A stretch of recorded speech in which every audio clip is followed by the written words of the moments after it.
It's Taco Tuesday, bitch. I'm not using my regular account for this one because there's some mildly incriminating stuff and I don't need to be identified. I'm thinking I should make this my dark secrets account because holy heck, I've got more. I used to enter recipe competitions for fun as a bored housewife. I was good at finding them online, I had a system, knew what the promoters wanted, and I usually won. So, some guy starts some kind of health and fitness website and runs a recipe competition to promote it. I do the thing, a Buddha bowl if you're wondering, and as usual, I'm announced the winner. Congrats OP, you've won $1,000. It's usually not a cash prize, but okay, awesome. Except, this guy never comes good with the money and just ghosts me instead. I decided to send one last message and move on with my life. I can use the recipe and photo again since it was never published. He finally responds and he's hostile. I'm like, sorry, what? And he proceeds to threaten me with his goons. Or like, I know people in Sydney who will F you up. Oh, he thinks I'm in Sydney. And I tell him to just forget it. I already accepted that I'd never see the money. Instead, I start Googling this guy and I come to find that he is a complete idiot. The proper gym bro tough guy with no social skills. I also discover he's opening a taco era in Sydney. I infiltrated his Facebook friends list with my creeper account. I added a whole bunch of his friends and family first, so I'd show us having friends in common, and then I used my new position to gather intel. I made a Google account with his mother's name and photo, I'm really that creepy, and left reviews saying his tacos tasted like someone farted directly into my mouth. Then I made a glitter bomb. Using a greeting card that opens landscape style with like a tissue paper pouch full of glitter glued to the inside and sent it to him at his restaurant. I googled his email address and found his post on Gumtree looking for a chef, LMFAO, so I make a new email address. And I'm like, I'm a friend of the most common Facebook friend's last name, family, and they mentioned you're opening a taco era. I'm moving to Sydney. I was a chef at my uncle's Mexican restaurant. And do you have any jobs available? You do? Oh, how exciting. Will you please give me a chance? Great. I look forward to working for you.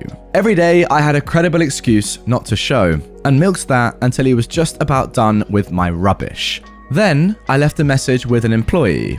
I can't come into work today because our boss, the taco guy, didn't give OP, using my real name then, her prize for the recipe competition he ran on his failed website and then threatened her with violence. And then I waited for him to contact me. He was a little upset and I confessed everything.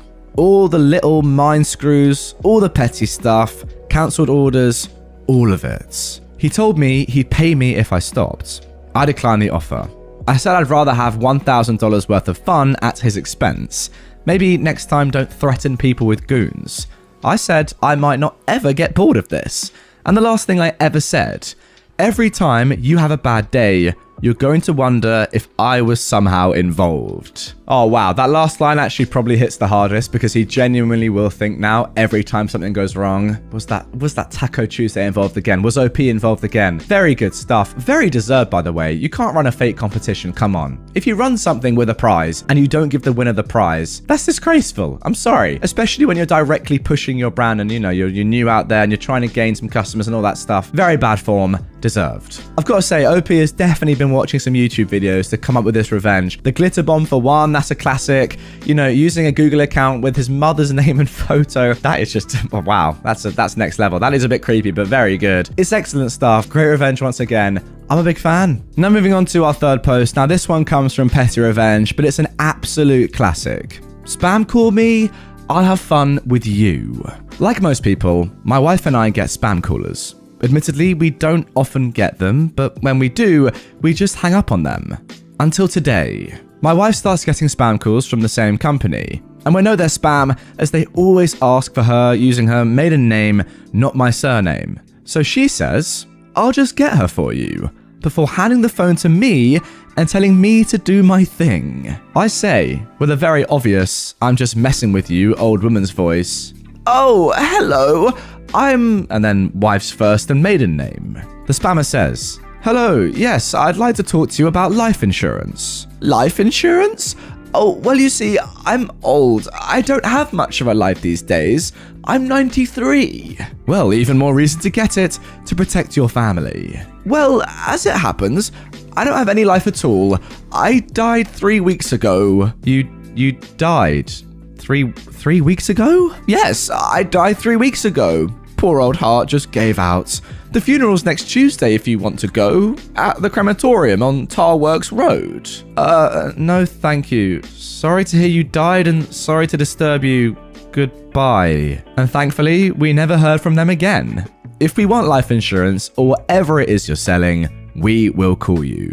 Now listen, here's a question for you lot. Have you lived if you haven't messed with a cold caller? In my opinion, the answer is no. Not to this extent. This is very good. The fact that he said, oh, I'm sorry to hear that you died, like keeping up with that, customer service and all that rubbish is just brilliant. Because normally someone would just put the phone down at that point, I think. But hey, I'm sorry to hear that you, the 93-year-old that I'm supposedly speaking to, died 3 weeks ago. It's very good. I do have to say, though, that cold calling definitely is one of the toughest jobs out there. Imagine the abuse that you get from people. Like, it's just not very nice. I get it. Like, people do it, and it probably works. Otherwise, cold calling just wouldn't exist, right? But it's still tough for these people, like the spammer. But hey, look, it's never nice to be spammed with calls like this about things that you just don't like. So you know what? I think this revenge was actually quite justified, and it was very innocent and very funny. OP, fair play.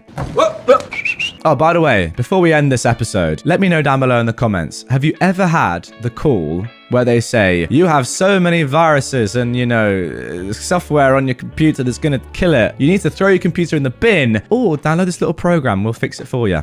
Ever had that one? I remember that one back in the day multiple times, and I just said, you know what? I'm going to throw my computer in the bin. So, the more I think about it, the more I have done exactly this. And if you have a story like this one, comment it down below. I want to go and read some of them. I reckon they're very funny. Please let me know. Never anger a rich redneck.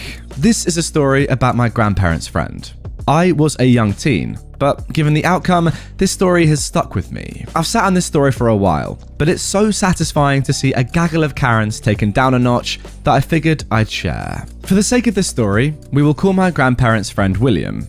Now, my grandparents knew William from way back. My grandmother knew him from school, and my grandfather met him after marrying my grandmother.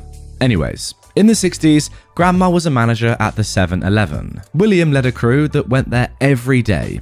It was the only gas station in a 30-minute radius, so everyone knew everyone in that sleepy coastal town kind of way. Now, one day, William was doing a job down on the waterfront and slipped, fell, and broke his back.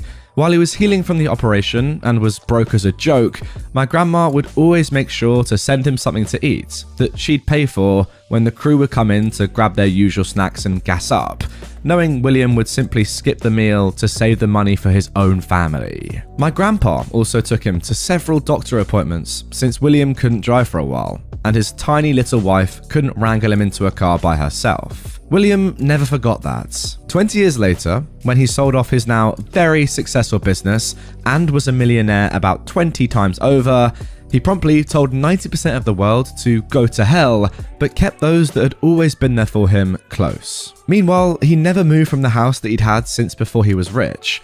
His only concessions to his wealth were trips with his wife to see the world and buying up quite a few acres of the forested land around him. If you weren't his friend, you'd take him for every other blue-collar worker in the town. There was absolutely nothing obvious to show that he was worth tens of millions of dollars. After his wife died in the 90s, William decided to take up a new hobby. As he lived outside of the city limits, he set up a sawmill and woodworking shop. He got all the proper permits and everything. The saws were in a big old enclosed building in the middle of all that land, so in all honesty, no harm, no foul, right? Well, wrong. The family that owned the forest behind William's land had just sold it to developers. Thus, the new luxury gated neighborhood, the first in the area, was born. Enter a plethora of Chads and Karens who were mostly from up north and had moved down south to take advantage of the better weather and the nearby beach. It didn't take long before they decided to take offense to his little business venture on the other side of the 10-foot tall wall of their neighborhood because it didn't fit with the image of our community. You know, the community he was decidedly not a part of. So they sued him. Didn't even try to start a dialogue with him, just up and sued him. William was livid. He was your typical coastal redneck, and he'd be danged if those dang Yankees told him what to do on his own property that was not within city limits, nor located in an HOA. William countered with professional noise studies that showed that some of the kids in that neighborhood drove vehicles that made more ambient noise than his little operation. But nope, the people in the neighborhood simply threw more money at the lawyers to continue on with the lawsuits. Essentially, their plan was to bleed him dry. Their lawyers, who were not locals, actually told William's lawyer that he should probably advise his client to close the shop so that he wouldn't end up bankrupt due to the resources being thrown at him from those homeowners. Due to the relatively modest surroundings of his home, the neighbors nor their lawyers had any idea that the man was actually richer than just about all of them put together. All they saw was an older dude who drove a beat-up 80s model truck and wore Dickies jeans and work shirts that lived in what appeared to be a relatively modest home, especially compared to their McMansions. When William's lawyer told him about that conversation, William lost his freaking mind. I clearly remember his screeching into my parents' driveway in that old work truck, cussing up a storm and ranting and raving before he even got in the house. He came to our house, why? Because my grandmother, bless her heart, was known as one of the most giving people in the world, unless you annoyed her. If you hurt her or someone she cared for, she became one of the most vindictive buttholes that could be found in that town. I'm not kidding when I say that her ability for revenge served cold was legendary amongst the locals. So, William had come to the house for a dose of her deviousness. Us kids weren't allowed inside during that conversation. But after he left that day, I heard the adults talking about how he proceeded to hire quite a few private investigators to see if there would be any dirt to dig up on the neighbors. That is, the dozens of people in that neighborhood that were a part of that lawsuit. Lo and behold, there was apparently copious amounts of dirt to be had. I still remember him positively crowing about it to my grandparents one fine summer day, months later. That 60-something-year-old man was as gleeful as the proverbial kid on Christmas morning. Why? Because after he learned what his little private army dug up, he started making some phone calls to various acquaintances in high places. The ensuing fallout meant that the lawsuit was dropped. There were quite a list of misdeeds that were discovered, but the ones that I heard talked about by the adults that stick out are there were more than a handful of individuals that owed back child support. William very helpfully had the private investigators provide the mother's updated address and employment information so that they could pursue said child support and garnishments if they wanted to. On top of that, the IRS became very interested in several of those people as well as various other neighbors. And finally, one household ended up in prison because the investigators realized that they were drug dealers. The pictures of the transactions caught by the PIs were helpfully handed over to the sheriff's department. Drugs are bad, kids. So then, moral of the story, never anger a rich redneck. Yeah, no doubt in my mind, guys, that these revenge stories, where it's seemingly just one person against a whole number of people that think they're just going to absolutely dominate them, but in reality, the opposite happens, are my favorites by a mile. I don't know, it's something about the underdog story, right? Everyone in this new neighborhood who's really, wealthy and rich, taking William to be an absolute monk when in reality he's got more money than all of them combined and is clearly a very intelligent person. It's just great. Putting them all in the mud, wasting all of their money on their own lawyers and stuff for no gain, and then actually just setting the IRS on them and the law as well. I mean, look, they found drug dealers, come on. They're now in prison because they were that annoyed by somebody cutting wood miles away from them. It really is funny, like, how that works. You would think, why would they get involved in that? Because surely if you're doing something illegal yourself, you wouldn't want to accuse someone else of doing something that's not even illegal, just annoying.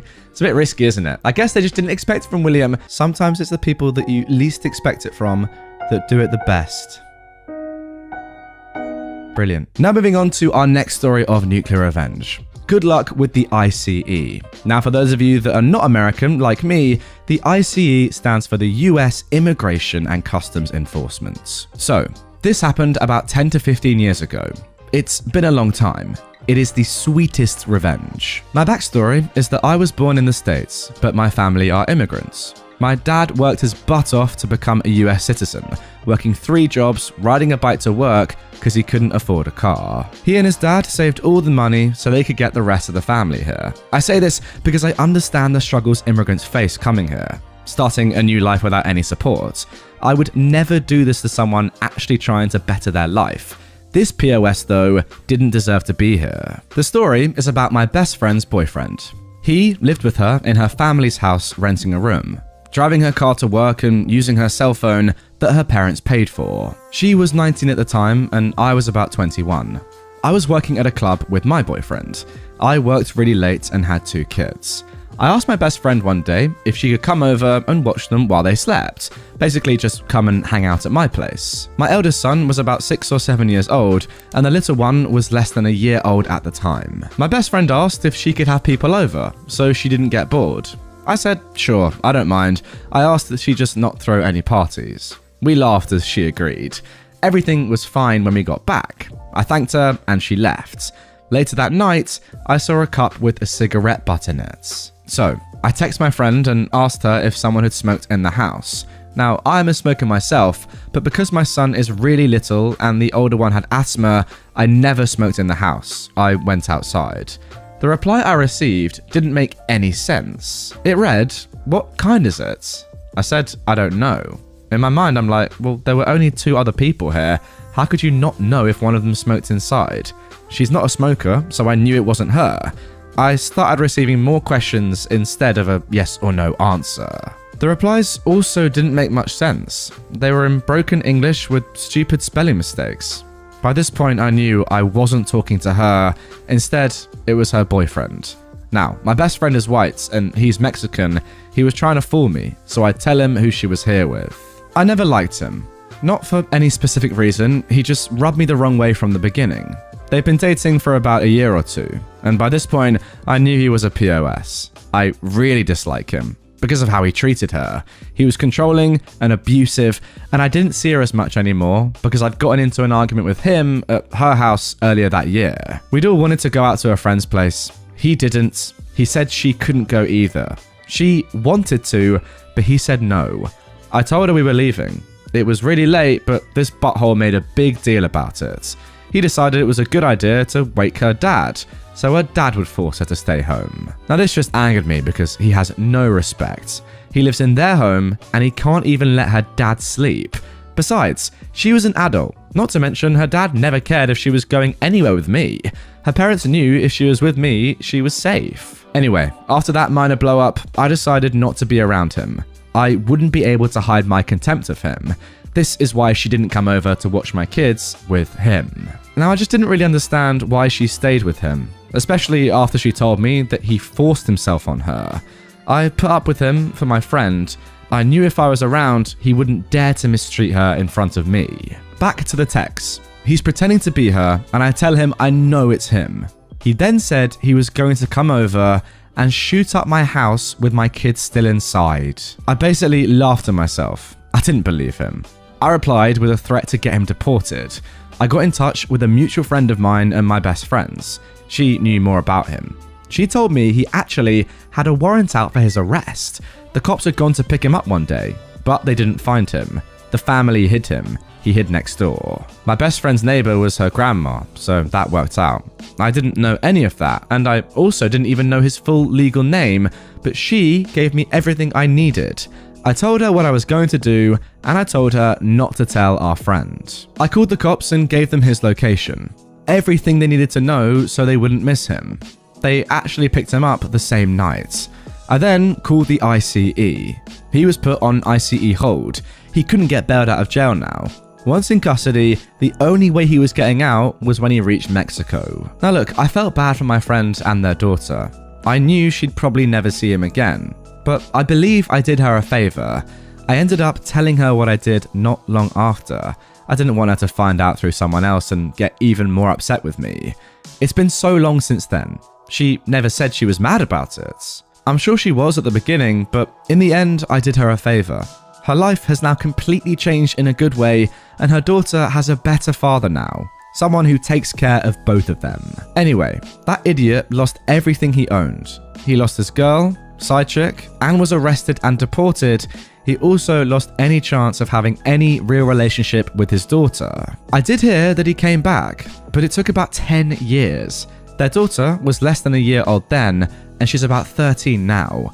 I believe he's met her once since all this happened. He got to see the great life that she has without him in her life. Now, the best part about this revenge story, in my opinion, guys, is how open and honest OP is with all of this. She's not trying to cover it up and, you know, blame it on somebody else or do this all secretly. She's very openly saying to everyone, I did this, I got this guy deported. I mean, look, have a look at the comments here. So somebody has quoted part of the post. He was arrested and deported, and I also heard that he came back, and then said themselves, aren't you worried that he might know it was you and seek revenge?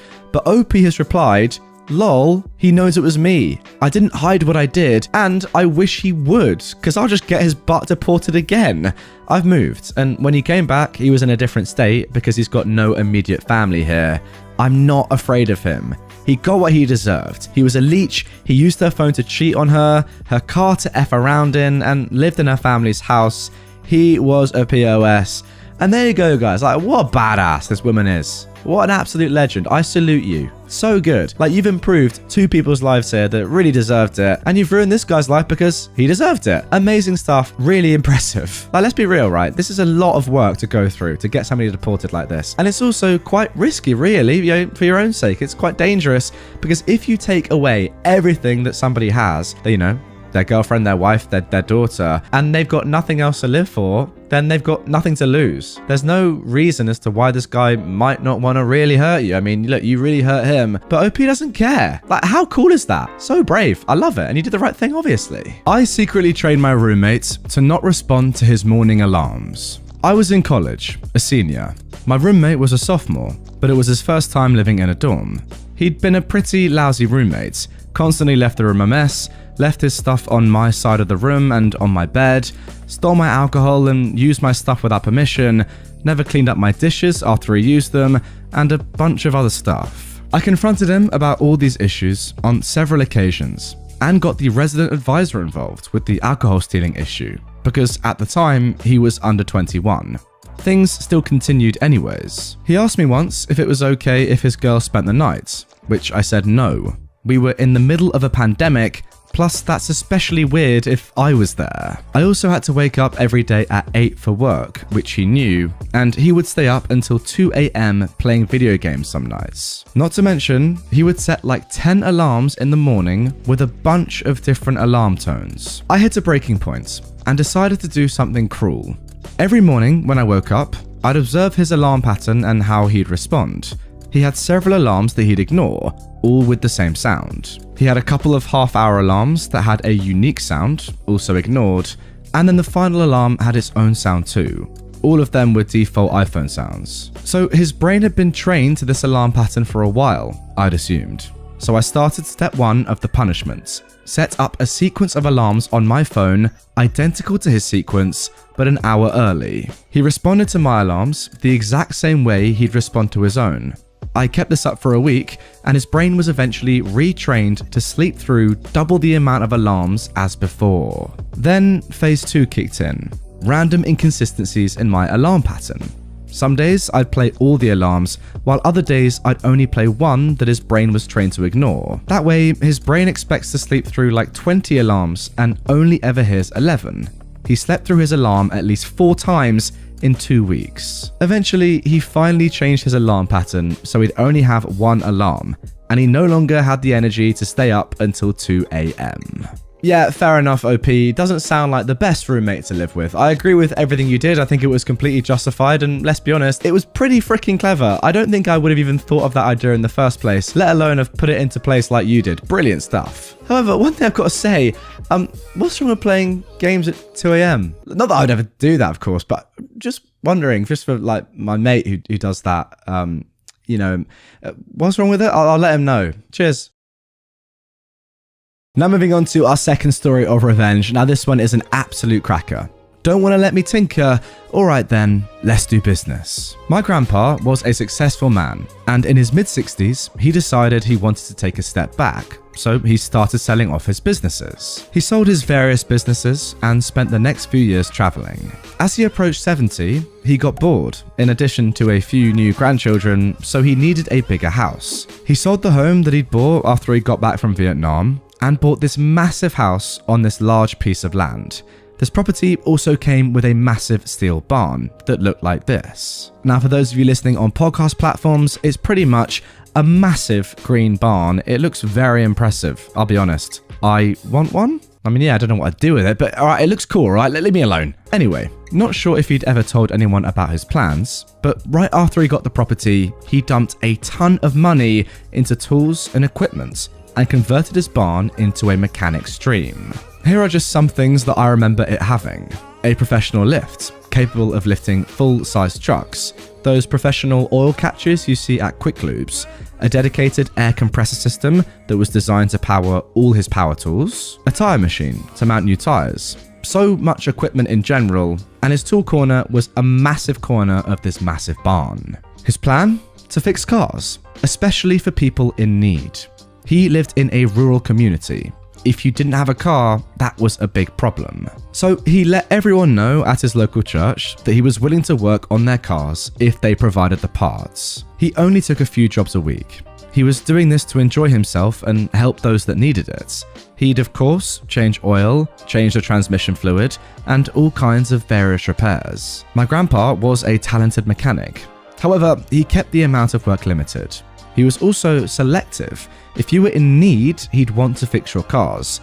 If you had the means to pay, he'd decline and ask you to go elsewhere. What a selfless man. One day, the owner of the local car dealership came by and told my grandpa that he needed to stop fixing other people's cars because he wasn't properly licensed, didn't have the proper insurance, and was hurting his business. My grandpa explained that this is just his hobby. He only does a few cars a week. The owner told him he needs to cut it out or he's going to sue my grandpa out of business. My grandpa said he laughed over this. What business was this guy going to sue him out of? The owner walked out. A little while later, my grandpa got served. He was being sued by the owner of the car dealership. My grandpa thought he'd take a trip down to the dealership and try and reason with the man. He hoped he could come to an understanding. My grandpa spoke to the owner and basically explained, 1, he only works on people's cars who are down on their luck.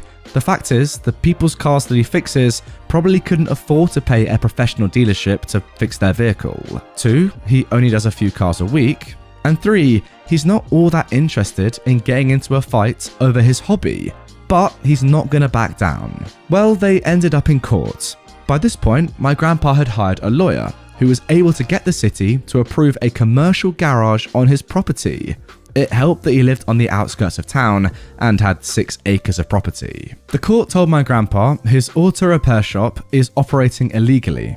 If my grandpa wants to continue, he's going to need to get a business license, get the proper insurance, and if he does that, he'll be good to go. Now, what do you think a man who has nothing but time and money in this situation is going to do? He's going to get his business license and insurance, of course, which he did, and that surprised no one. But he went further. He got a dedicated phone line, ran into his shop, he hired a full-time mechanic, he put up a professional sign, and he set up a little waiting area with a water cooler. What shocked everyone even more was that he ran a local TV ad saying he was a pay-what-you-can mechanic shop, reservations only, and he even put ads in the local paper saying the same thing. Guys, this guy is an absolute legend. Yes, folks, that's right. My grandpa is not only a licensed legal auto repair business, he has a certified mechanic on his payroll, and he's running ads. As for his prices, they were quite simple. You either bring the parts yourself and pay the mechanic whatever you wanted. The mechanic got a separate wage from my grandpa, so if you couldn't pay anything, that was fine. Or have my grandpa source the parts. He'd charge you at the parts, and you'd pay the mechanic whatever you want. My grandpa started taking jobs, and boy, did that shop get busy. It was impossible to beat Grandpa's price, because Grandpa was essentially paying to fix your car for you. He would spend his days with a mechanic that he'd hired working on cars. He loved it. The owner of the local car dealership was furious and sued my grandpa again. They went to court and the judge basically said that my grandpa owned a license, was insured, had an auto repair business. What he charged his customers for his services is completely up to him, even if that means doing the work for free. About a year or so later, my grandpa gets a call from a lawyer who says he's representing a potential buyer of the local car dealership. However, the buyer wants to speak to my grandpa first. My grandpa agreed, and he sat down with the new potential buyer who expressed his concerns about buying the dealership. Service is a major profit center for a dealership, and he's considering buying the local dealership. However, he doesn't want to do that if my grandpa is going to keep operating the way he is, because obviously it's impossible for a for-profit business to compete against someone selling their services for free. My grandpa agrees that there's no way someone looking to make a profitable business could ever compete against him. So they came to an agreement. The owner buys the dealership, and my grandpa would only work on a few cars a week, maybe 5 or 6, only work on people's cars who are down on their luck and probably too poor to be able to pay a professional dealership to fix their car anyway. Any parts he needs, he will buy from the dealership, and any work he declined, he'd refer to the dealership. The new owner of the dealership agreed to, dealership must agree to let my grandpa be and stay out of his way, and that the dealership must hire his mechanic. They shook hands. The local dealership was bought out, and for the next 9 years, my grandpa would fix people's cars who were down on their luck. If he had to buy parts, he'd buy from the dealership, and as for that mechanic my grandpa hired, he ended up becoming the service manager and did quite well for himself. As for my grandpa, when he was 80, he had a heart attack in his shop. Luckily, one of his grandkids was there and they got him to the hospital and he made a full recovery. But the doctor told him that his body just couldn't handle working in that garage anymore. He ended up shutting down after that. For the next 3 years, he looked out his kitchen window, staring at his shop, remembering all the fun he had in his garage. He passed away at 83, surrounded by friends and family. Yeah, that's probably one of the most beautiful posts that I've read on Reddit in a very long time. It might actually be the most beautiful ever. That was just lovely. Everything about that was great. You know, the small man against the big corporate business. Yeah, it's not a big corporate business. And, you know, your grandpa's probably not a small man. But in this situation, he was happy. He was chilling, doing selfless work for no profit. In fact, losing a lot of money, I reckon, helping out people in the community. This annoying big business comes along, threatening him, stands up for himself. Good lad, destroying them in the meantime. It really is brilliant. I've got to say, on the whole, he's just an incredible man, really. Like, giving a mechanic a job, buying parts for people and only ever charging them if they can afford it themselves. Brilliant. Helping people out in general, just for no apparent gain other than him enjoying it. What a good lad. And I love the fact that he was just like, you know what? No, if we're going to do this, we're going to do it big. I'm running ads for this. I'm making a waiting room. Yeah? If we're going to do this, we're going to do it properly. And we're going to absolutely destroy these mugs. Because why are they getting involved in the first place? No need. I don't know why you'd see it as competition, really. He was only doing a few cars per week. You're a proper local dealership. You're going to be doing more than a few cars a week, I'd hope. That's just a little hobby for Grandpa, but hey, you went to him in the first place and you deserve this. Unlucky. Grandpa, you're a legend. Ruined a marriage and my family for revenge. I've always been the black sheep of the family. Cousins grew up to be doctors, professors, creatives, and whatever else. Meanwhile, I've managed to just make a humble, stable, passive income through some business decisions. Nothing fancy, but I can afford a 1-bedroom in New York City and live comfortably with that, and a part-time job in a cafe. Everyone in the family, including my own parents, judge me harshly for not pushing myself to do what my cousins do. Especially my one cousin. We will call him Randy. Think the stereotypical dude bro who got rich thanks to working for his dad. Multiply that by 10, and you got Randy. Anyway, he always gave me the most rubbish. And eventually, I just tuned it out because I get to enjoy my life with my SO, work part-time, and still afford what I want. So to cut the BS short, Randy has a wife and 2 kids. He also had a mistress. I found this out because one day when I was walking through the city, I saw him walking down the street with a woman who clearly wasn't his wife, arms around each other. I checked Facebook and saw that he had indeed posted about visiting a bagel shop in the city while on a business trip that morning. So we head into the city. I decided, screw it, let me see how this plays out. I followed them for 5 hours, snapped several photos, one of them going into a hotel together. I held on to these and waited until Christmas that year, about 6 months later. I decided to unceremoniously drop printed photos in front of everyone at the table before dinner and made sure to get his wife to see them. Cue screaming and fighting. I actually got a black eye out of it. It was Randy's dad who did it though, not him. Cue police, a lot of questioning, my SO and I get kicked out, we head back home after talking to the cops one last time. So, the aftermath. Besides Randy's wife and another cousin who hates Randy, my family cut me off entirely for several years. Whatever. Even my parents had always expressed disappointment in me for not applying myself fully. So no real loss there. Randy got divorced. He lost full custody of the kids after threatening his ex. Family occasionally tries to guilt me into apologizing, but my response is always some variation of, I'm not going to apologize for outing a cheating idiot, and then I'm promptly blocked for another few months. My SO and Randy's ex-wife are good friends, and the kids call me uncle. It's nice having a family who actually loves me unconditionally for once. My SO and I got married, and that's when my family last tried to get into contact with me, and were actually nice for once. Seeing me moving on, I guess, eats at them. I don't know, maybe realizing their punching bag is gone for good. And that's it really. Living my best life now with a good family, as opposed to a trash one. To me, the weirdest part about this story is your family's reaction to what you did. I don't really understand it. Like, you're outing a cheater. Yes, your cousin Randy is obviously part of the family, and it can't be that nice for his parents and your entire family in general to find out that he's cheating. But surely you want cheaters to be outed, especially when they have a wife and kids who know nothing about it. Doesn't matter if they're your family or not, like it's the right thing to do. To be honest, I'd even go as far to say that it was extremely brave doing what you did, because you probably knew the repercussions, and I think it's pretty obvious to say that there would be a big split in your family doing what you did, but undoubtedly it was the right thing. You can't let that thing just go on. Think of the kids, man. Think of the wife. It's just unfair. I tell you what I do absolutely love though. Like, it's just brilliant. Again, imagine the reactions on the faces when they sit down to dinner and see the photos. Like, it's so good. It is so good. I kind of wish, OP, that you'd filmed it and we had a little video to watch right now of the live reactions. Yeah, it's pretty sad because I can imagine that people were very upset.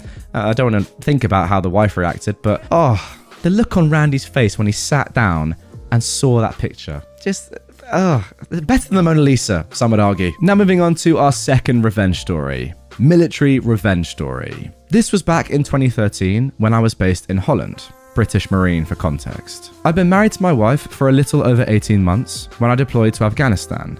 My wife had a job in the British delegation on base and got to know pretty much every Brit and their husband or wife. One day, we were directly targeted by a vehicle-borne IED. Now, whilst it wasn't uncommon for there to be a threat to coalition forces in general, being directly targeted felt more personal for obvious reasons. That was also the day that I found out an RAF guy back in Holland had tried it on with my wife. I found him on Facebook, and, still feeling rather raw about the Terrys trying to blow me up, messaged him words to the effect of, "If you go near my missus again, I will put glass in your throat the next time I see you."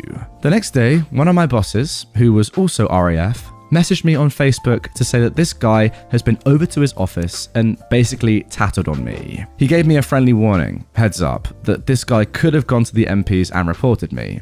I've got no idea what would have happened, but I acknowledged the warning and said it won't happen again. My boss had my back and actually told him to wind his neck in. Yeah, sounds like your boss is a pretty good bloke. Fast forward to when I got back from Afghanistan. A few days had passed and I was starting to settle into a normal life again. My wife brought it up, after explaining that she didn't mention it at the time, due to my reaction the first time, that an army sergeant major had tried to message her via Facebook. He told her she was beautiful and wanted her number. She promptly blocked him. I was annoyed to say the least, but I understand why she kept it until I was back on home soil. The next day, I went into our department and spoke to my other boss, an army captain. I told him what happened and he said, "Leave it with me." He basically had a chat with him and nothing came of it. I felt deflated and even more angry. That was until our senior military officer came into our department. He welcomed me back and asked how my tour was. Still annoyed, I said, "It was good, sir, with the exception of Sergeant Major Douchebag trying to get around my wife." He was understandably a little taken aback. About an hour or so later, he emailed me saying that he feels the need to do something official about this. Something I'd forgotten was that the Colonel and Sergeant Major belonged to the same regiment, so having one of his own behave like this had clearly gripped him. I told him the full story and provided screenshots of what Sergeant Major Douchebag had said to my wife. For this to go official, my wife had to provide a statement.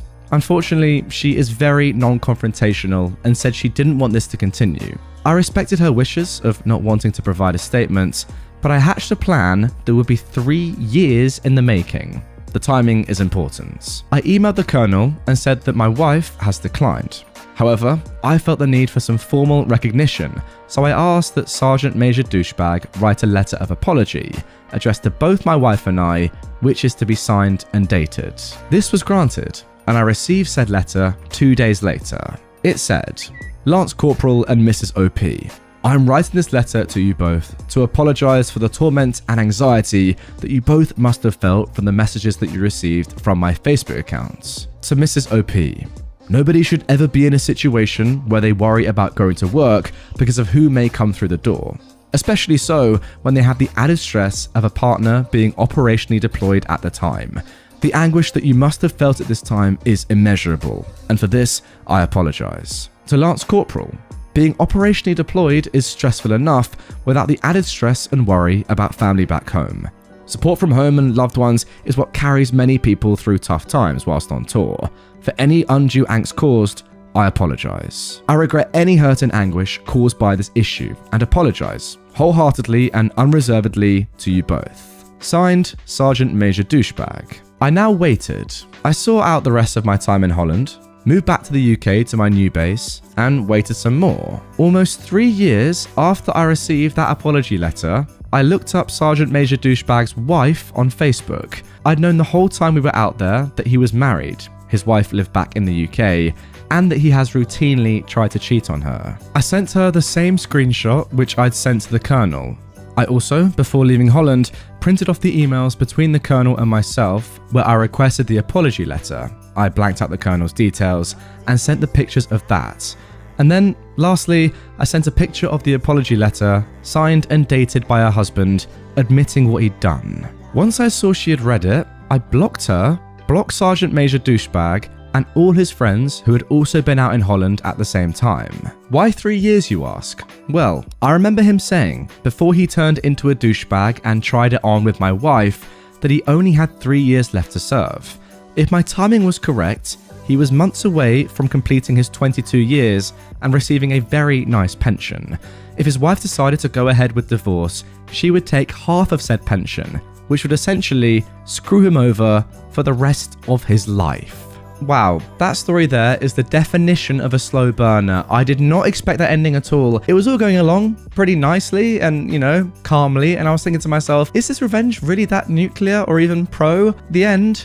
Yeah, brilliant. Again, just having that patience and just knowing the more I wait, if I wait to this certain date, this payoff will be unbelievable. Not just for me, but also for the wife. Let's be realistic here. Oh, great. Just the patience to just wait for a little bit of time. 3 years, quite a long time realistically, to get that satisfaction. Brilliant. Well done. You could argue that it's a little bit of an overreaction, and to be honest, yeah, I do think it's a slight overreaction, but still, the fact that the guy is consistently trying to cheat on his wife, much like the first story, it has to be called out. And yeah, we don't know if this guy actually did end up cheating on her, but look, you can cheat on somebody and you can also try and cheat on someone. And to be honest, it's not that different, is it? But in both ways, you're trying to cheat on the person and you're trying to be unfaithful. Even if you end up doing it or not, it's a thought that counts realistically. Yeah, terrible. But the fact you did it, just when he was about to retire, chill out for the rest of his life, calm it all down, see out his days. No, you've ruined them for him. Insane. A homophobe insulted my daughter. I may have ended his marriage. So, my 15-year-old daughter has been friends with a girl who lives opposite for years now. And in the past, there have been sleepovers at both our houses. Adults always stopped and chatted when we saw each other, etc. Last year, my daughter came out as a lesbian, and a short while later, we noticed that our friends across the road never seemed to want to chat anymore. Recently, my daughter told me her friend had messaged her to say that she wasn't allowed around our house. Yesterday, I saw them on the road, and I decided I was going to have a friendly chat and see if I could resolve the issue. It didn't stay friendly for long. The idiot dad was acting oddly agitated when I brought it up, and ended up saying, "I'm not letting your freaking queer daughter try and do stuff to mine. Just because you raised a freak doesn't mean we all have to like it. Now, a little side note for anyone who doesn't know. Although the term queer has been somewhat reclaimed by the LGBTQ+ community in recent years, it has a long history of being used as a homophobic slur, and this idiot dad definitely wasn't using it as an ally. Now, for the next part, it's important to know 4 things. First off, this dad has been working from home since the pandemic started. Second, his wife hasn't and works each day. Third, I've been working from home due to injury for a few weeks now. And fourth, I've seen the woman who visits for a few hours a couple of times a week, and I've seen him smack her butt as she leaves. I stay nice and calm. I take a breath, and then I press the button. I calmly explain to this idiot dad that just because my daughter is gay doesn't mean that she would be trying to make a move on a friend. After all, I say, men and women can be friends without it being sexual, just like you and the blonde girl who keeps coming round. He got pretty mad and called me some amazing names as his wife stomped back to their house. I'm guessing things got pretty bad as he left the house less than an hour later with a suitcase and a big gym bag and drove off, tires screeching. I do feel sorry for the daughter if I'm honest, and if only for her, I did wish afterwards that I'd kept my mouth shut. I'm not sorry for him though. Yeah, it's a very strange mentality for this idiot dad to have. Just because your daughter is friends with a girl who's a lesbian doesn't mean she's gonna try and kiss her or anything, you know? It's just weird. I do absolutely love the way that you phrase this OOP. Just so innocent, but he knows exactly what you're getting at. It's brilliant, as does his wife who's right there and just like, oh, can you imagine that reaction? So good, so impactful, just saying such an innocent line. Beautiful stuff it really is. Lovely revenge. I've got to say, normally we do see nuclear revenge stories that are pretty long, you know, paragraphs and paragraphs. They require a lot of backstory, a lot of setup, and the revenge itself can sometimes be pretty complicated and intricate. But this was just beautifully succinct and short, and I loved every second of it because it was just so simple. One sentence to ruin a relationship. It's brilliant, it really is. And by the way, it's very much deserved. Do not feel sorry. Yeah, for the daughter, sure, but not for this man. Now moving on to our next revenge story. Keep kicking myself and other students off our remote desktop link for the heck of it. Enjoy the consequences. So this happened last October in 2020, and I feel it's finally safe to share it. Given the situation at that time, going to campus was a no-go, so everything was online. As such, a lot of programs used for coursework, which were only on PC, needed a remote link for those of us on Macs or other devices. This link connects students to assigned desktops physically on campus through an application like Citrix. It would only allow students onto the desktops when another class was not remotely using that lab at the time, and at night when registered classes were done. The on-campus computers would show that their drives were in use, so the students who lived on campus would know that someone was remotely accessing it. Okay, seems pretty logical. I guess just using the campus computers remotely means that no one else can physically use those computers if they're in the lab. Anyway, I was taking a course in remote sensing, which required access to programs such as ArcMap, ArcGIS, R, and Erdus. You can look them up. I'm not going to anyway. They were only available on PC. So I, as a MacBook user, needed to use the remote link. The issue started at the start of October, when I was working on an assignment in ArcMap. I was really startled when I was suddenly kicked out, and then furious because I hadn't had the chance to save my latest inputs.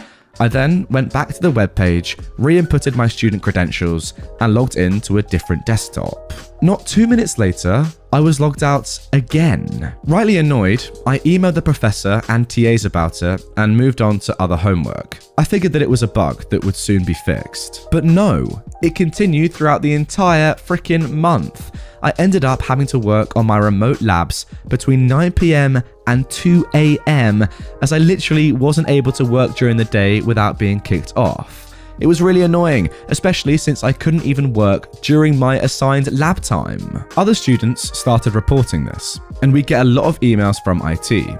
Updates, patches, and things like that we had to install to try and patch this bug. And nothing worked. It was painful. I decided that enough was enough and took a train to campus after my online morning classes. If it was going to keep booting me off the remote, then I'd just go in person. I completed the online health check, got to campus no problem, and made my way to the building that housed all the PCs. Yes, we have a building that houses all the PCs for computer classes. Anyways, I went up and towards the lab that my credentials were registered to.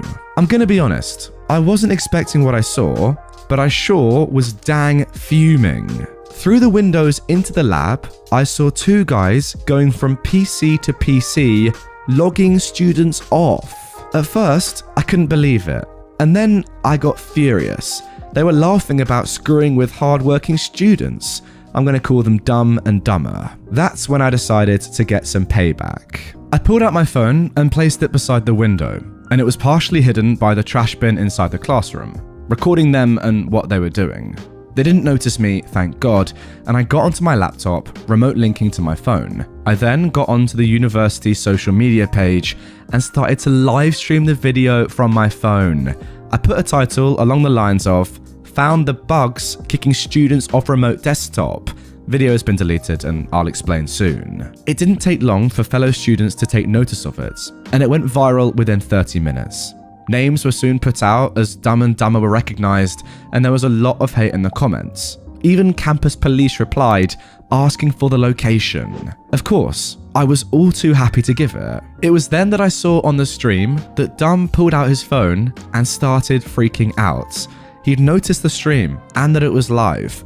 I quickly rushed to grab my phone and retreat, and that's when Dumber rushed out the door and friggin' tackled me. We started brawling. It was self-defense, as he kept attacking me to grab my phone, and then I saw Dumb going for my laptop, which was hosting the stream, which was still being recorded from my phone.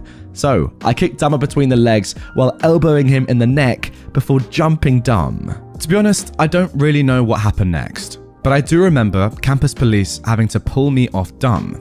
Apparently, I'd full body tackled him away from my laptop, and he punched me in the face. Apparently, I grabbed his carry-on bag, bashed him over the head with it, and accidentally cracked his laptop.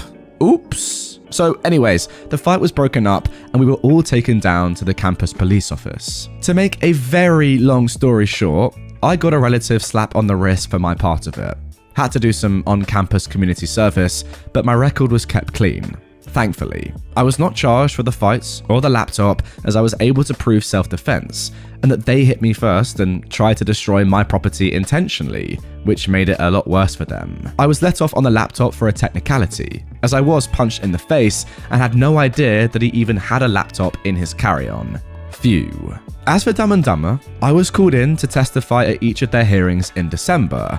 It turns out, kicking students off remote links was considered a very grave academic offence, as it was intentional tampering with others' work. The video stream I took was a big part of the evidence against them, and CCTV proved that they had been doing it for weeks.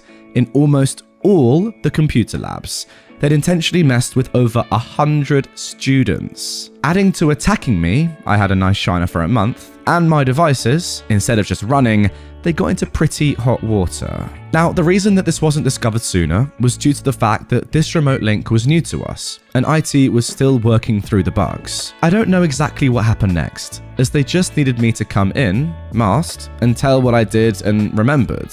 However, I did get a notification in my email in March of this year that 2 students were expelled for intentional tampering of other students' work.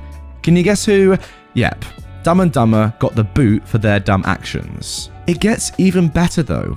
Turns out they were here on student visas, which meant that not only were they expelled from the university with a black mark on their records, they were also given the boot from the country, and most definitely back to their very disappointed parents. Maybe it's karma, but they got publicly exposed on a live stream for their actions for all the school to see, which was taken down due to it needing to be evidence against them all.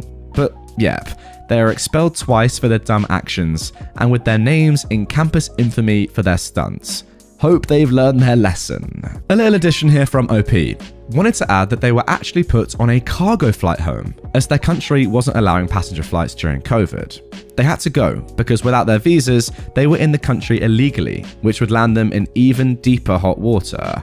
The university actually took mercy on them and paid for the flights, and I agree. They may have acted stupid, but that's no reason to have to deal with border security or whatnot. I only know this because I ran into and was able to talk with one of the campus officers, who told me what happened when I went in person for a lab this recent September. So yeah, those guys had to take a cargo flight home. I think the uncomfortable experience they would have had was enough of a punishment compared to being in lockup until their country's borders opened, or until other arrangements could be made. Wow, what a story. Not only were these two idiots expelled from the university, but they were also exiled on a cargo plane. How embarrassing is that? It's just beautiful. It really is. Just like the first story, excellent stuff. I don't really get the motive behind what they were doing. I don't even think it's that funny. Like, yeah, pranks and stuff are good, I get that, and they can be fun. Even if you're annoying someone, I'm gonna hold my hands up and say they can be fun. However, this is not really that good, is it? Oh, how funny is that? Stopping another student from being able to work. Where's the satisfaction there? I don't get it personally. And by the way, I love a joke, I really do. This one I just don't even get. What are you getting from doing this? Surely nothing. Also, adding on to the fact that these guys knew they were on student visas, right? How dumb is that? You know that if you get in massive trouble for doing this, which you obviously would, don't even need to assault people to know that you're going to get in massive trouble for stopping hundreds of students from doing work. There's a very high chance you're going to be sent home. It's so weird, but great revenge. Can you imagine, by the way, the look on this guy's face? Going around, logging students off of these computers, gets a little notification on their phone. Oh, someone's gone live. Streaming. Let's have a little watch of that. Have a break from logging people off their computers. What's this? It's me. It's the back of my head. Hell hath no fury like me scorned. This story starts 31 years ago, but the revenge part was pure serendipity that began 2 years ago. I'm going to shorten some, well, most parts, because it is a crazy ride. I learned a frick ton on this journey, and part of the reason for this write-up is to share that with others. The beginning. In 1990, when I was just out of middle school, and my sister was still in elementary, my dad met his third wife at the only gas station in our town. They soon moved in together, and my dad abandoned us in our basement apartment to live on a shanty houseboat that didn't run to live with her. He would show up every other week and give me $40 for groceries. Eventually, someone figured out the situation and called my mum. We went to live with her, which was, believe it or not, worse. My dad and his shanty wife got married in 1991. Not long after, she called me and told me my dad's brain tumor had returned. It hadn't, and that he couldn't handle the stress of being around us, that the only people he could bear to be around was her and her son, Shorty, who was my age. When I called my dad to ask if this was true, he said it wasn't, and he just couldn't believe that she would say that to begin with. That was one of our last conversations, until 2 years ago. The middle. There's not much in this part. I worked my way through college, living in my car from time to time. My dad and I were no contact, but I heard from my family that he'd bought a house and put his son through some vocational classes. When my grandmother died, Shorty and Shanty wife showed up in a truck and took all the furniture and anything else that wasn't tied down or already gone.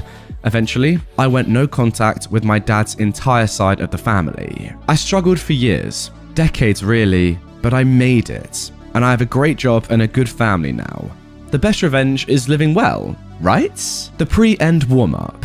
2 years ago, October 2019, I got a call from my dad's brother, Alan. He told me my dad was in a nursing home in another state. Great. And I needed to go and see him because he needed my help. What the F? Shorty had ghosted him. Insert a lot of laughing right here. The nursing home, coincidentally, was about 20 minutes from my house, and I saw an opportunity, and I went. The reunion was underwhelming. I didn't want to make amends, but I did want to hear how he wound up dumped and all alone in another state, and it was a really, really good story. Shanty wife got lung cancer and put my dad in a nursing home before she died in 2017. She suffered, and I was happy to hear it, but sad it wasn't bum cancer. Wow. Shorty became his power of attorney when she died, and had been visiting my dad, living in my dad's house with his 2 children, and taking care of my dad's affairs since his mum died. But now he was MIA, and my dad was worried about him. He asked me to drive the hour and a half to his house to check on everything. That's all he wanted. He never even asked me how I'd been. I agreed to go. I think out of morbid curiosity. I'd never even been to my dad's house. I did want to see where he lived with his real family for 30 years. I wanted to see what could have been my life. It was 50 shades of frickin' awful. The grass hadn't been cut all summer. You couldn't get to the front door for the overgrowth. There were 3 pickup trucks in the yard. 2 were full of trash. Cabs and beds and back seats, just trash. Mail, clothes, paper, shoes, garbage bags. I couldn't understand it. My dad's handicapped modified SUV was on 4 flats and full of garbage, too. I didn't have a key, so I just walked around. From what windows I could look through, the inside was in shambles and hoarded to heck. On the front and carport doors were dozens of notices from the city that they were going to condemn the place. The carport was also hoarded.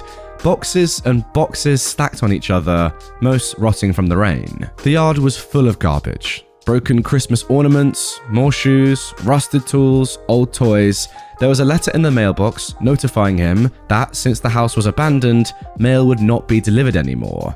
That night, I googled powers of attorney and how to use them. I went back the next day and showed my bedbound dad the pictures on my phone. He vowed to beat Shorty's butt, then asked me to help more. I told him I would, but he'd have to sign power of attorney over to me. All of it. Durable, that means financial, and medical. If he didn't, he could figure this stuff out by himself. He agreed, so I set about finding a lawyer who would drive to another state and do the paperwork in the nursing home. Bless that lawyer for being so good at his job, because all I did was tell him what I knew, and he put together a beautifully bulletproof POA. It was full of stuff I didn't even know I would need. He also filed the paperwork to revoke Shorty's power of attorney. And now I'm unstoppable.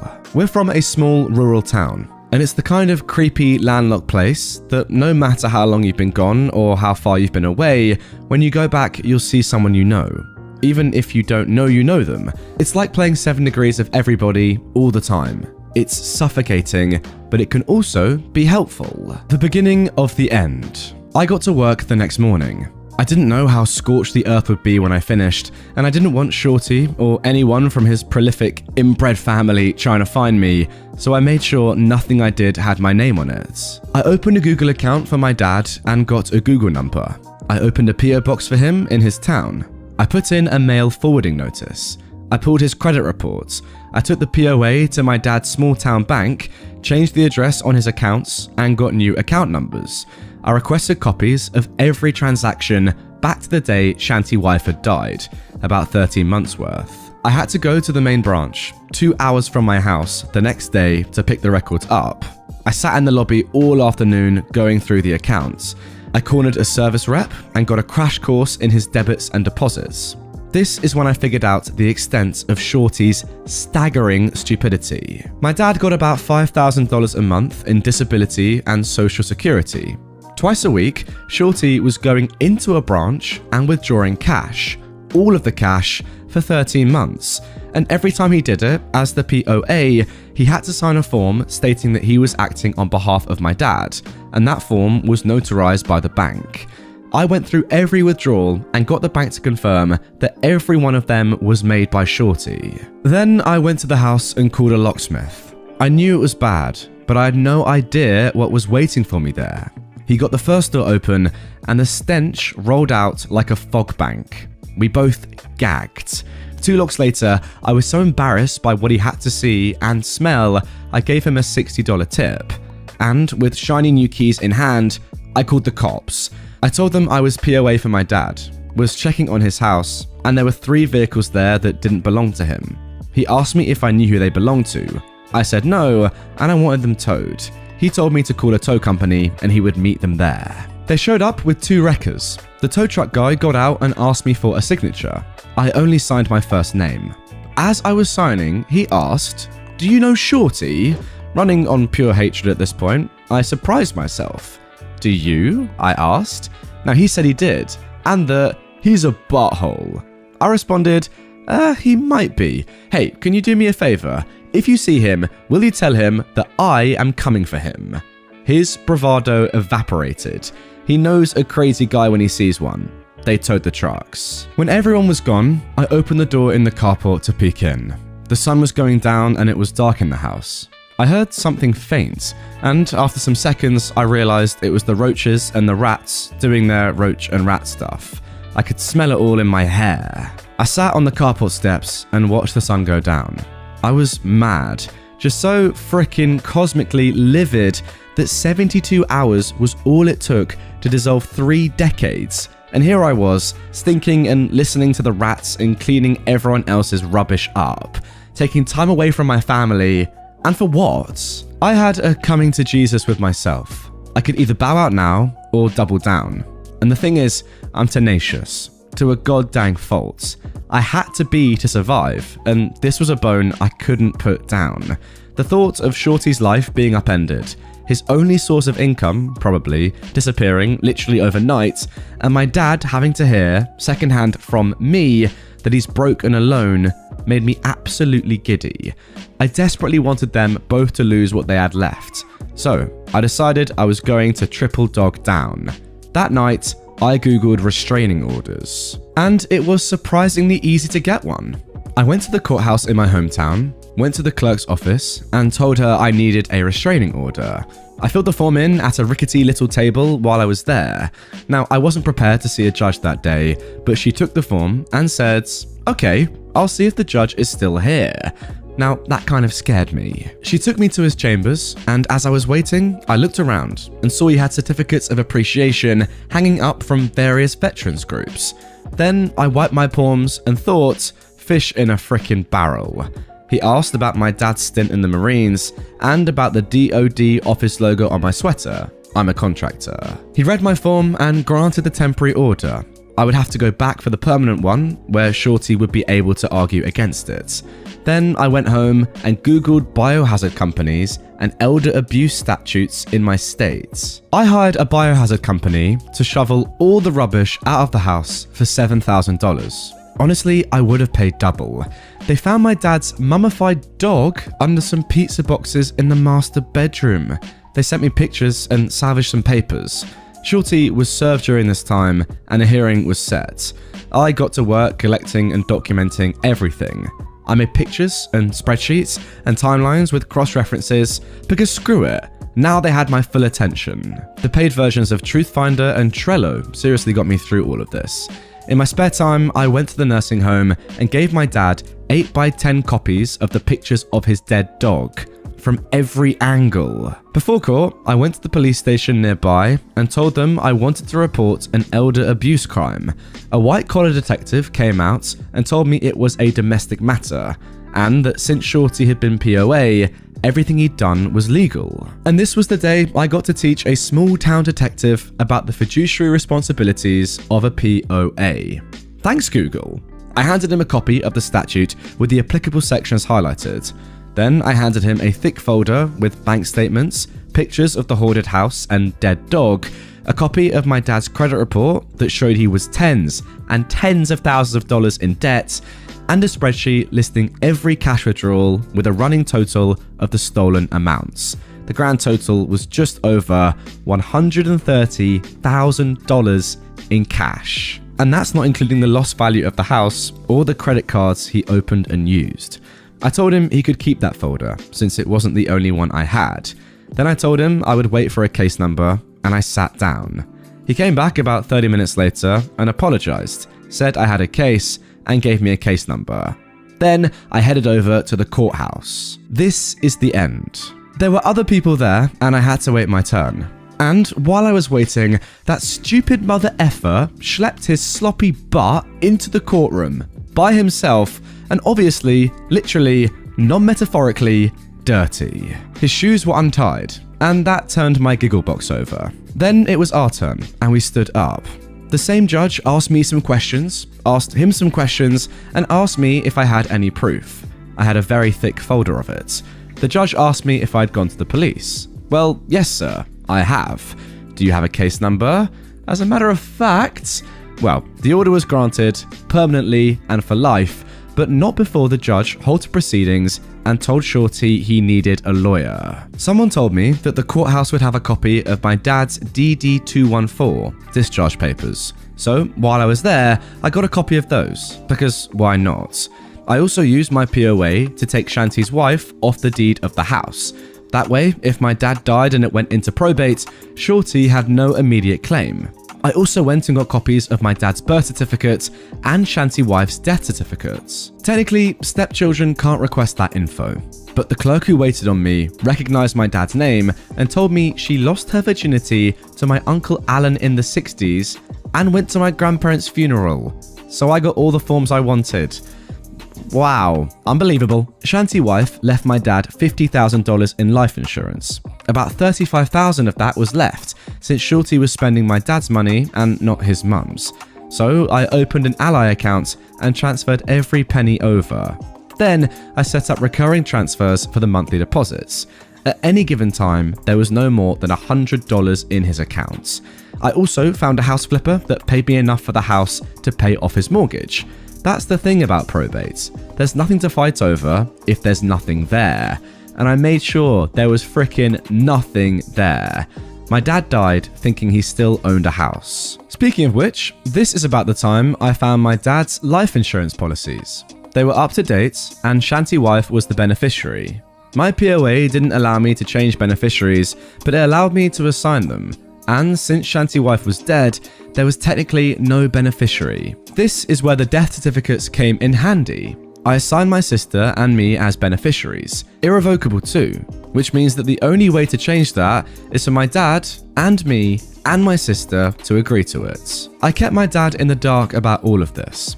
The only thing he ever really knew about was the restraining order and his dead dog. I found out that he had purchased the gravesite next to Shanty wife and wanted to be buried next to her. That was just never gonna frickin' happen. I googled national cemeteries and found out he qualified to be in one, since he was a disabled Vietnam-era veteran. So I arranged for that instead. Finally, all the cherries on top. My dad died in June this year and I was there. He's buried in a national cemetery far away where no one will ever go and visit him. The only obituary I ran was on the funeral home's website, and that was only for insurance purposes. I wrote it as vaguely as possible. There was no service, his urn is purple, the colour he hated most. Wow, I mean that is petty, but incredible. I got a call in August from the prosecutor's office in my hometown. The lady on the other end is married to my first cousin, because of course she is, that's how it freaking works there. Shorty was arrested just after midnight on July 1st, was still in jail, and had been arraigned on felony elder abuse charges. He's facing 10 years in prison. Now, she told me not to expect the trial anytime soon, as it can take up to 3 years for that to happen. I told her that was awesome, since the uncertainty will hopefully haunt him. And after all of that, he's still got prison to look forward to. He lost his kids. He lost his dad. I'm spending his mum's cancer money. He lost his free house and trucks. He has no credit and will never be able to get any sort of decent job, and will, hopefully for a long time, not be able to find a decent place to live. And I sleep like a frickin' baby. Guys, where do I even start with that? So, like, what a story. That is just so good. So well written, by the way. I've got to say thank you, OP, for writing so beautifully and structuring this story so well. The patience you showed over such a long time, 3 decades, is actually incredible. Like, I don't think I'd have a patience for 3 months, I'll be honest, with something like this. So fair play to you in the first instance. Second of all, the dead, mummified dog. That's just cruel. Like, of all things that have happened in this story, that is what stands out to me. Why? Why? Parts of the story were definitely quite petty, I'm not gonna lie. I mean, the purple urn is brilliant. Parts of it definitely fall into r/prorevenge, but I think given the longevity of what's happened in the story and how dedicated you were to this, just ruining lives in every way you could, this has to be Nuclear Revenge. It was that epic. Lie about having COVID to take 6 weeks off while I do your work for free. I'll throw an all-office party to announce where you really were. Mid-pandemic, my boss disappeared. Just as we were gearing up for our most challenging, time-intensive project in the last 5 years, he dropped off the face of the earth. We kept working for a week or so without him, because everything was virtual, and the virtual work world was still so new, we didn't really need him. We were delegating tasks ourselves and completing things on our own. We spoke to co-workers maybe twice a week. But some decisions were beyond our discretion, so we couldn't move forward on those aspects of the project until we received a response from him. After about 7 to 10 days of total silence, we called his boss's boss, who informed our team that our boss had COVID, so wasn't able to work right now. We took that at face value, and of course sent him letters of well wishes and didn't bother him with work stuff or ask why he was able to notify his boss, but not us. 3 weeks go by, still not a word. We're beginning to discuss amongst ourselves whether or not he's maybe died. We're terrified and horrified and so concerned. We're contemplating calling his extended family. We're sending flowers and care packages to his apartments. Meanwhile, the project has descended into chaos because no leader was appointed in our boss's stead. So we are forced to navigate several layers of bureaucracy in order to accomplish anything at all. Whereas in the past, he would have just signed off in real time. Around week 4 or 5, one of our co-workers suggests he doesn't really have COVID, but is instead using it as an excuse to take time off. We all jump all over our co-worker, asking how he could insinuate something like that, and lamenting about what a tragedy our boss is probably living through. People were chilly to him for days after that. Week 7. We're undertaking a letter writing campaign to upper management, demanding an acting boss be appointed while ours is recovering. The project is a month behind schedule.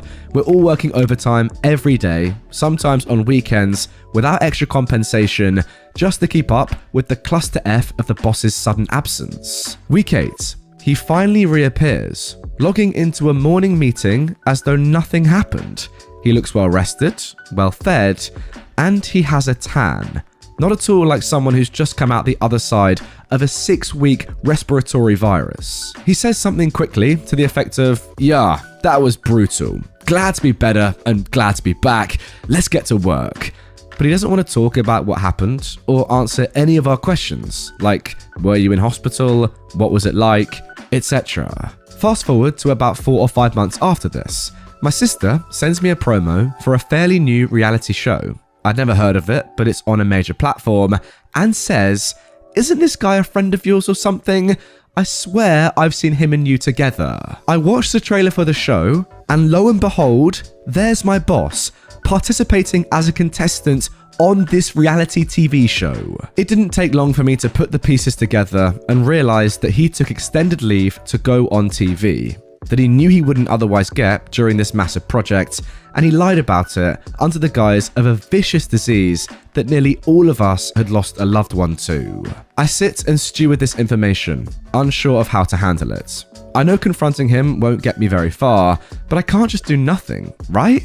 I'm not close enough with any of my colleagues to discuss this with them and trust that they wouldn't run off and send an all-company email about it. So, I slept on it a few nights, and then the opportunity fell right into my lap. I got an email from corporate encouraging teams still working remotely to plan virtual social functions, to keep a collegial culture going, and to stay in touch. Among the suggestions were game night, trivia, and watch party.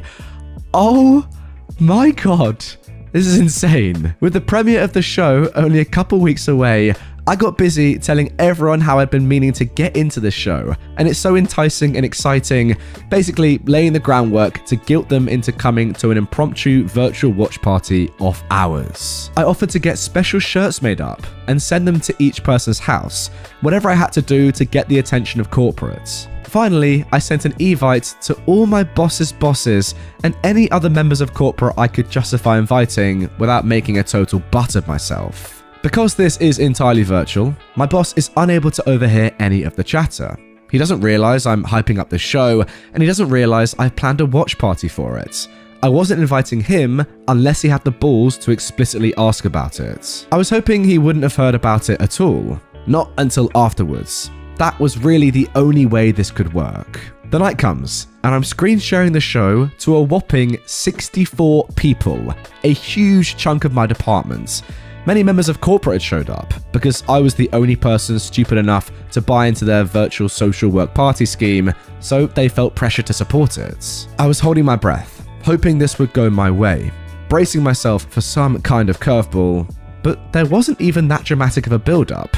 Right at the outset, they introduced the premise, which included the contestants being in a COVID-safe bubble in an exotic location, and then gave a brief overview of each contestant. As my boss was introduced, right down to what he did for work, I could see people register delight and surprise, then go blank, just before sliding into confusion and rage. The chat took a drastic turn from "oh my goodness" and "I knew him when," etc., and all sorts of pithy jokes, until a brave member of my team, or perhaps one just pushed a tad too far by all the extra hours he pulled in this douche's absence, sent the message, Wait, when was this filmed? My audience dropped from 64 to 58 to mid-30s, and by the time the episode was over, it was just me and the other 15 core members of the team. One asked if I'd already known, but some members of the team are very close to the boss. So all I said was, well, I definitely do now, and we wrapped up the call pretty quickly after that. Perhaps one of the best bonuses is that you could already tell from episode 1 that the character arc the show assigned to our boss was bumbling idiot.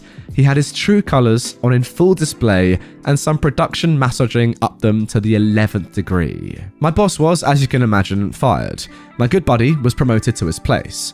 I am an office legend now, especially since no one is 100% sure whether or not what I did was intentional. And it was all so satisfying that it was almost worth the dozens of hours of uncompensated overtime that led to it. Yeah, no, there it is. That is hands down the best revenge story I think I've ever read in the entire history of my channel, which by the way is coming up on 3 years. That's it right there. How does it get better than that? Honestly. That story was incredible. Look, I don't even care that your boss is quite clearly one of the most stupid people to ever walk on this planet. I don't know how he ever thought he was going to get away with that. It's so obvious. You're on TV in front of millions of people. I mean, seriously. Words cannot explain how stupid that is. But to have a watch party, encouraged by corporate, knowing full well that your boss is going to be on the show you're watching, it's just delightful. It's so good. Listen, guys, comment down below.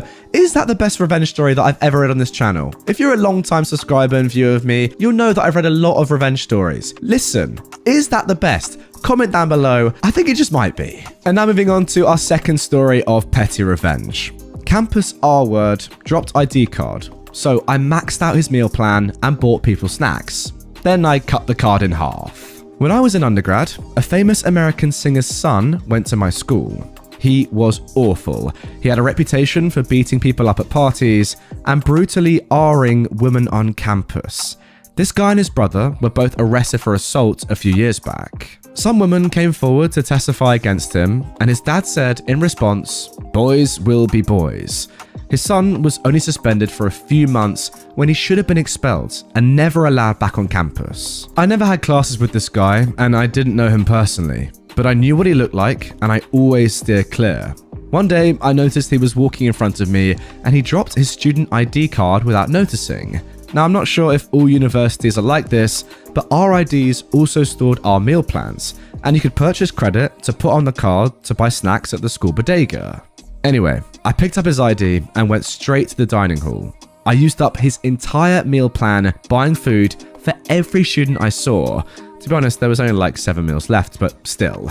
I used up all the credit he had on his ID card to buy food at the school bodega and gave it to classmates who couldn't afford meal plans. After I finished, I cut his card in half and threw it in the trash. Now, I know that was probably petty as anything, but it kind of felt really good considering all the effed up stuff he did to other people.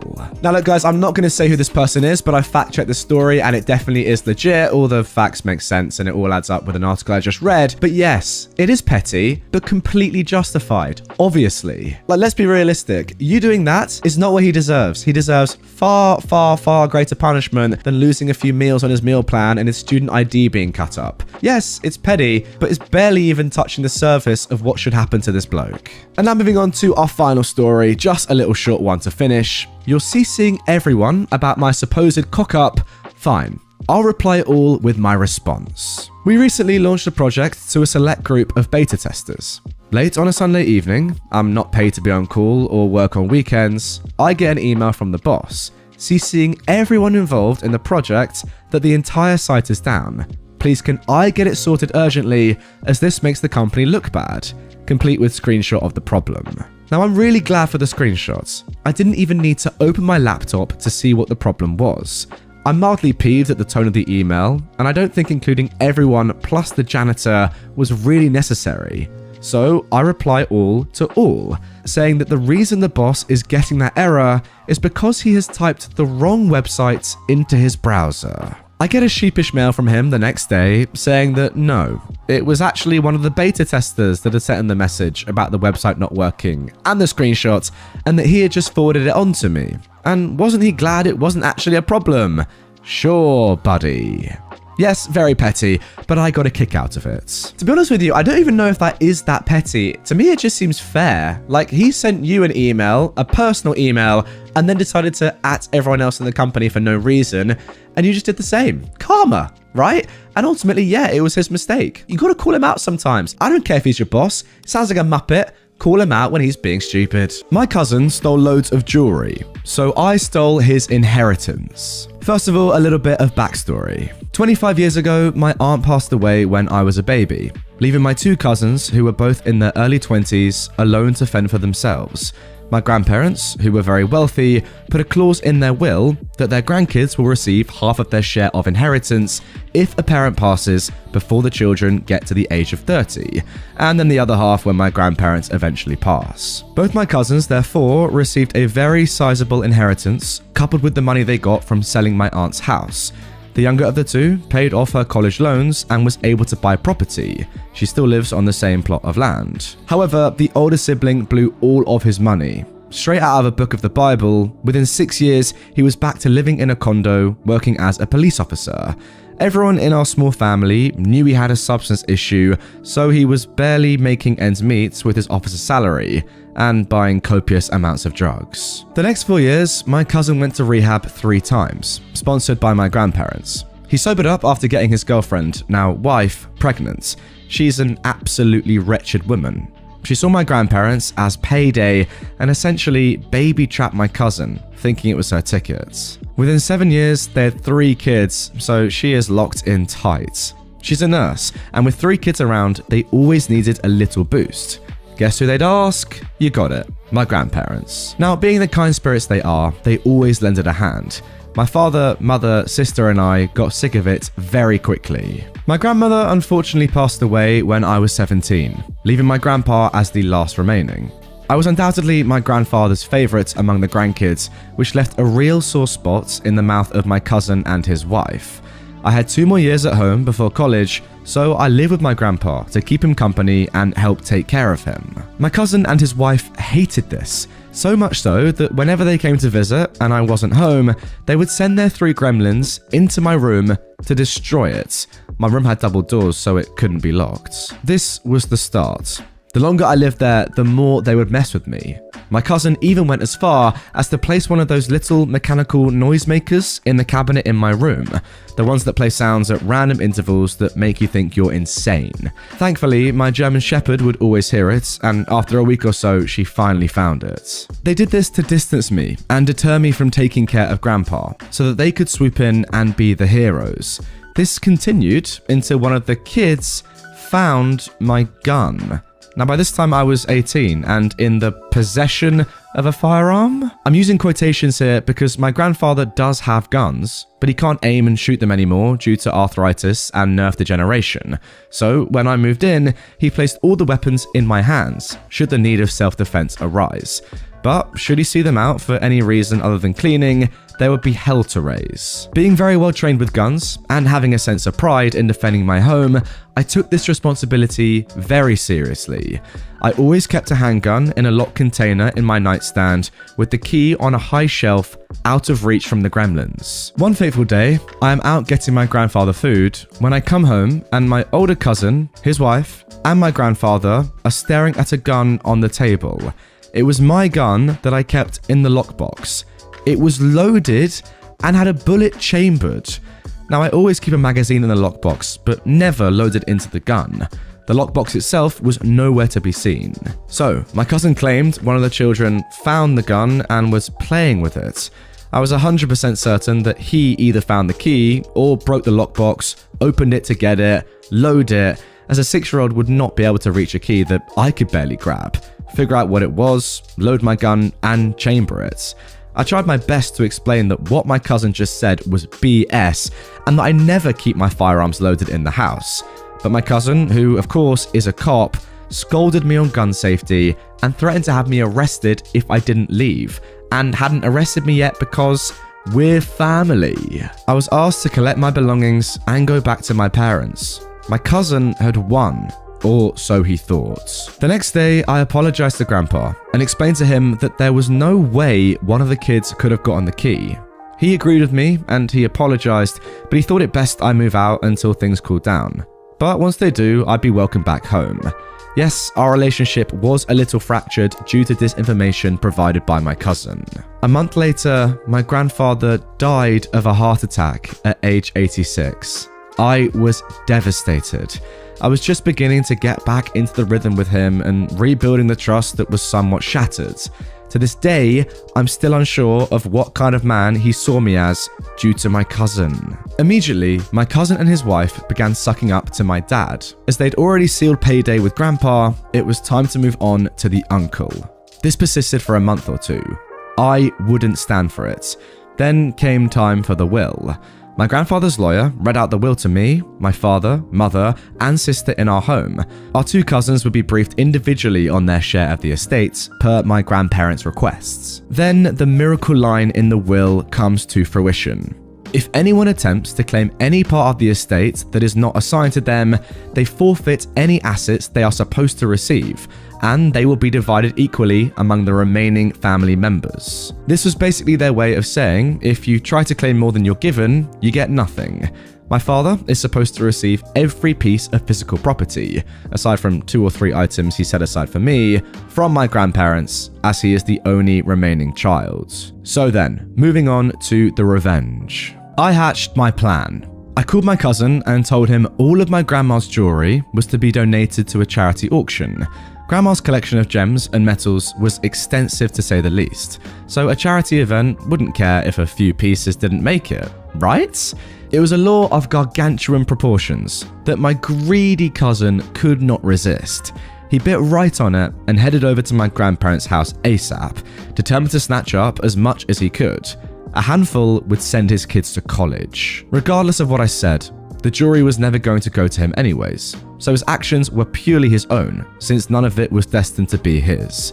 Coincidentally, Dad was on his way with the lawyer to my grandparents' house to overlook everything, formality stuff. According to my dad's testimony, my cousin had 3 shoeboxes worth of grandma and grandpa's jewelry piled on the kitchen counter, ready for loading into his car. My dad and the lawyer stood in the kitchen wondering why it was all there, when my cousin walked in from my grandparents' bedroom with a 4th and final shoebox. The jig was up and he put 2 and 2 together that I set him up. Which was true, but there was no penalty against me for exploiting my cousin's greed, so he would screw himself over. It's worth noting that between the 18 years from my aunt's death and my grandparents' death, their wealth had increased several times over. So my cousin felt cheated and expected to receive just as much as my sister and I, despite receiving half of his already and blowing it. Throughout this whole ordeal, his younger sister, my other cousin, has not had a problem at all and is still weeping over Grandpa's death like the rest of us. However, just like that, my cousin lost enough money in the course of 30 minutes that made him contemplate his sanity. Over greed. My cousin's idiot of a wife apparently filed for divorce a few weeks later. We haven't heard from him in nearly 6 years now, as he is all but disgraced. Now you can call this a fairy tale ending, and on this particular part of the story, it somewhat is. There was a massive lawsuit by an unknown family member involving the IRS and FBI later on. But honestly, I would rather just have my grandparents. And there we go. That is going to do it for that story. I mean, honestly, what a whirlwind. How greedy of a man do you have to be to do that? Especially after your grandfather's just died. Like, if you're going to steal their jewelry, give it a bit of time at least. What's the rush? Like, at least act as if you care. My God, unbelievable. Just imagine though, like your cousin walking into that kitchen thinking, I've come out of this with so much money. I can send my kids to college, whatever, spend loads of money on drugs, whatever you want to spend money on. 4 shoeboxes filled with expensive jewelry, and he just sees you there, OP. Just sitting there, smiling at him. And he's like, oh my God, I'm in the mud here. I'm done. Brilliant. That moment, I just wish it was captured on film. It's just a shame. I just want to see his face. I really do. I just don't get it, right? Like, how can a family that's so nice with your lovely grandparents produce someone like this? I just don't get it. And also, his sister seems really nice as well. Like, she wasn't stealing jewelry. She actually cared about your granddad and your grandma. It's just so weird to me, but hey.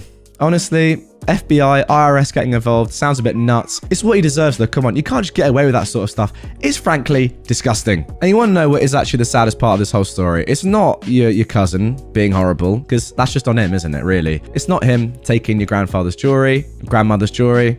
Yeah, that sucks, but you know, those are material things and you can get over that. The worst part, by a mile, is that you're now always going to have that thought in the back of your head. Was my granddad's vision of me tainted by what happened? Like, to be fair, I don't blame you for even thinking that. You know, you were kicked out of his house just because your cousin lied and blamed the loaded gun on you. I can't believe he did that. He planted that. That is so like conniving and horrible. But yeah, as I say, the material stuff doesn't really matter. You now knowing though that your grandfather and yours relationship may have been tainted over something that you didn't even do just because of your horrible cousin, that's too much. How do you even get over that? That's just crazy. That is unbelievable. You steal my identity, I steal your cars. I just recently found some of the revenge subs around here and spent a chunk of my weekend reading the amazing posts on r/NuclearRevenge. Last night, my husband and I were visiting with our neighbor on our patio, and I told them about one of the posts on there. Our neighbor then shared one of his non-nuclear revenge stories and gave me permission to retell it here.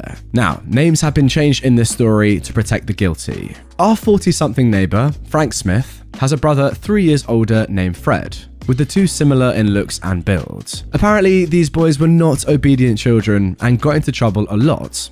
Frank mostly straightened up by the time he reached 21, but Fred kept at it, with drinking, drugs, multiple DUIs, etc. While the two were still living at home with their parents in their early 20s, Frank happened to leave his wallet on the kitchen counter one night after coming home from a night out. The next morning, he discovered his ID wasn't in his wallet. Thinking he must have left it at a bar the night before, he tried locating it, but with no luck. Not thinking much about it, he just got a new ID. Fast forward a year or so, and Frank gets a phone call. It's his uncle, whose son works at the county jail. Fred had been arrested, and their cousin happened to see him when he was getting booked, under the name Frank Smith. Turns out, Fred had given the police Frank's name and ID, and was going to jail under Frank's identity.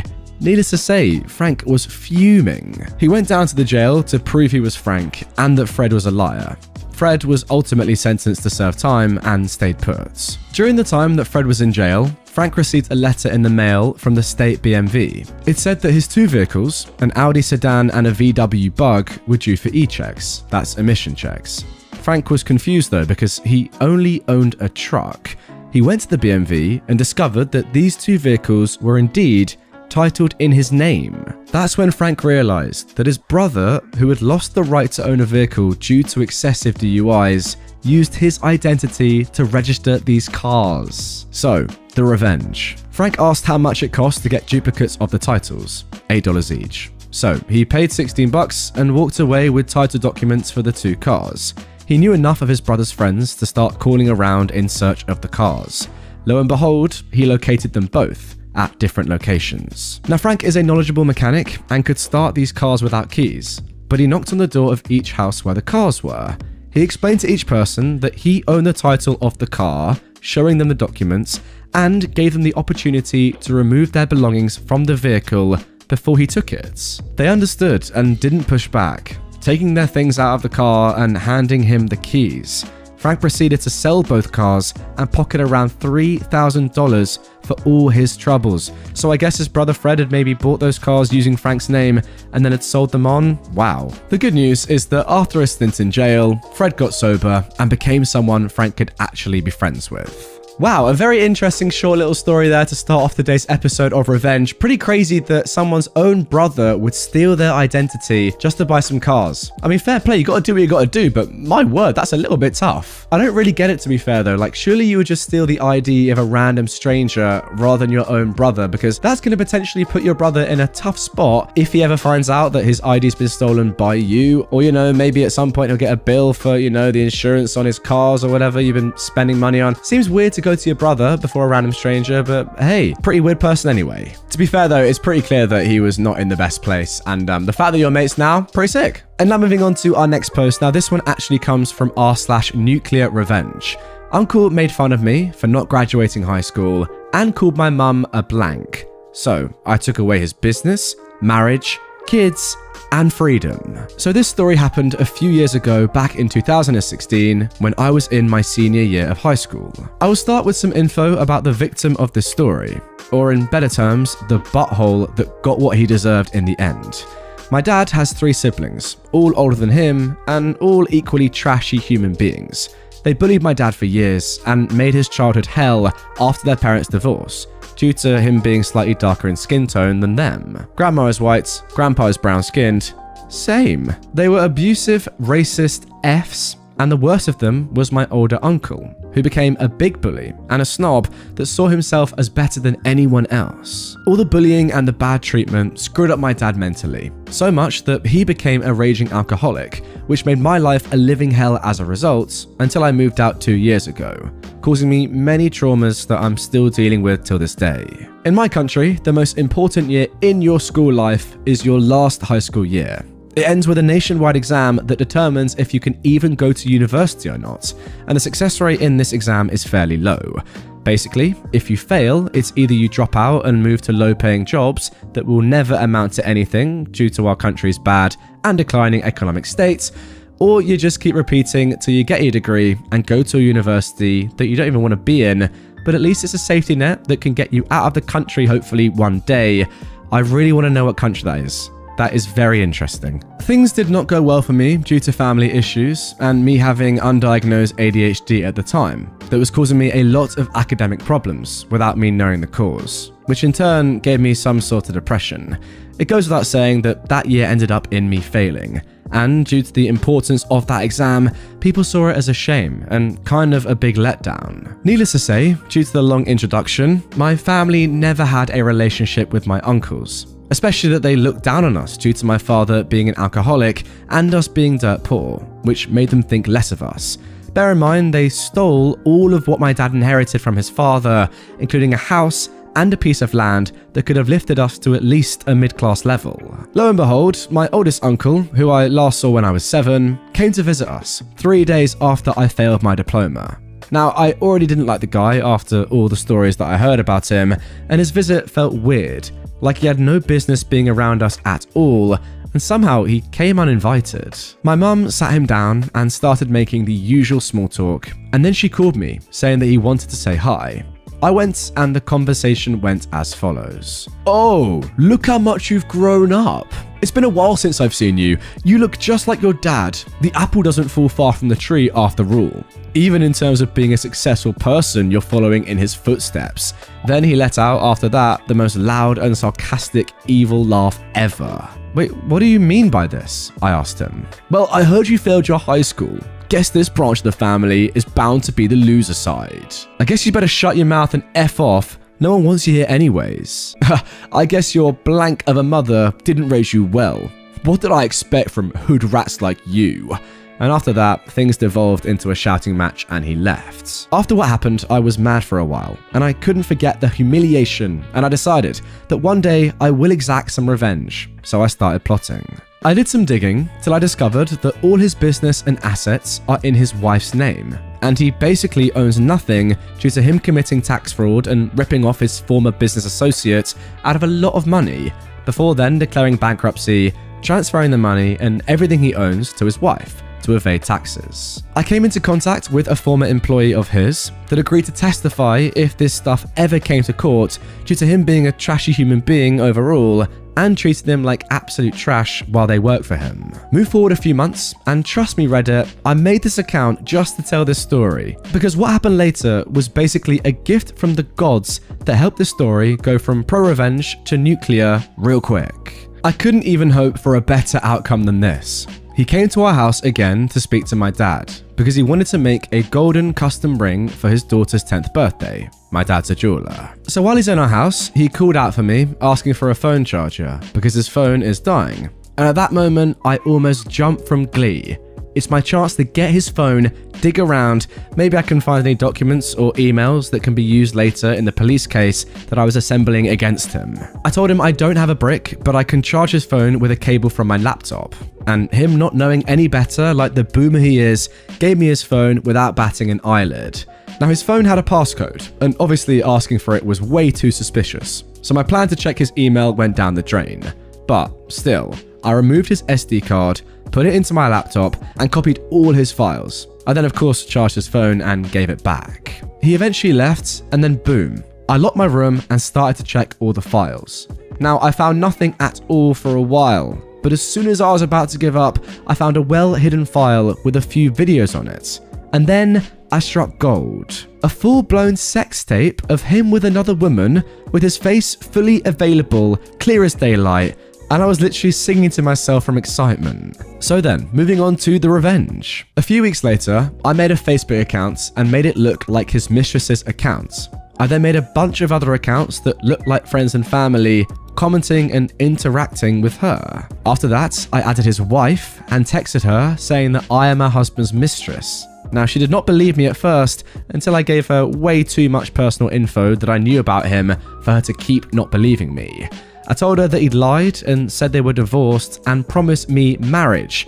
Then she requested to talk to me on the phone. I got a female friend to help me out by lending me her voice, and she was destroyed, and I sent her the sex tape as proof. After that, she filed for divorce immediately and sued him for infidelity, which lost him custody and visitation rights for his girls. She took everything from him, even the house and all his money and assets that were of course still in her name. So overnight, he became homeless with 0 pennies to his name, but that wasn't enough for me.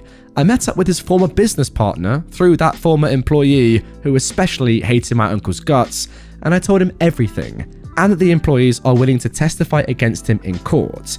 He agreed to file a lawsuit. The cherry on top came when his ex-wife testified that he threatened her safety and her kids' safety if she didn't let him put the assets on her name by force.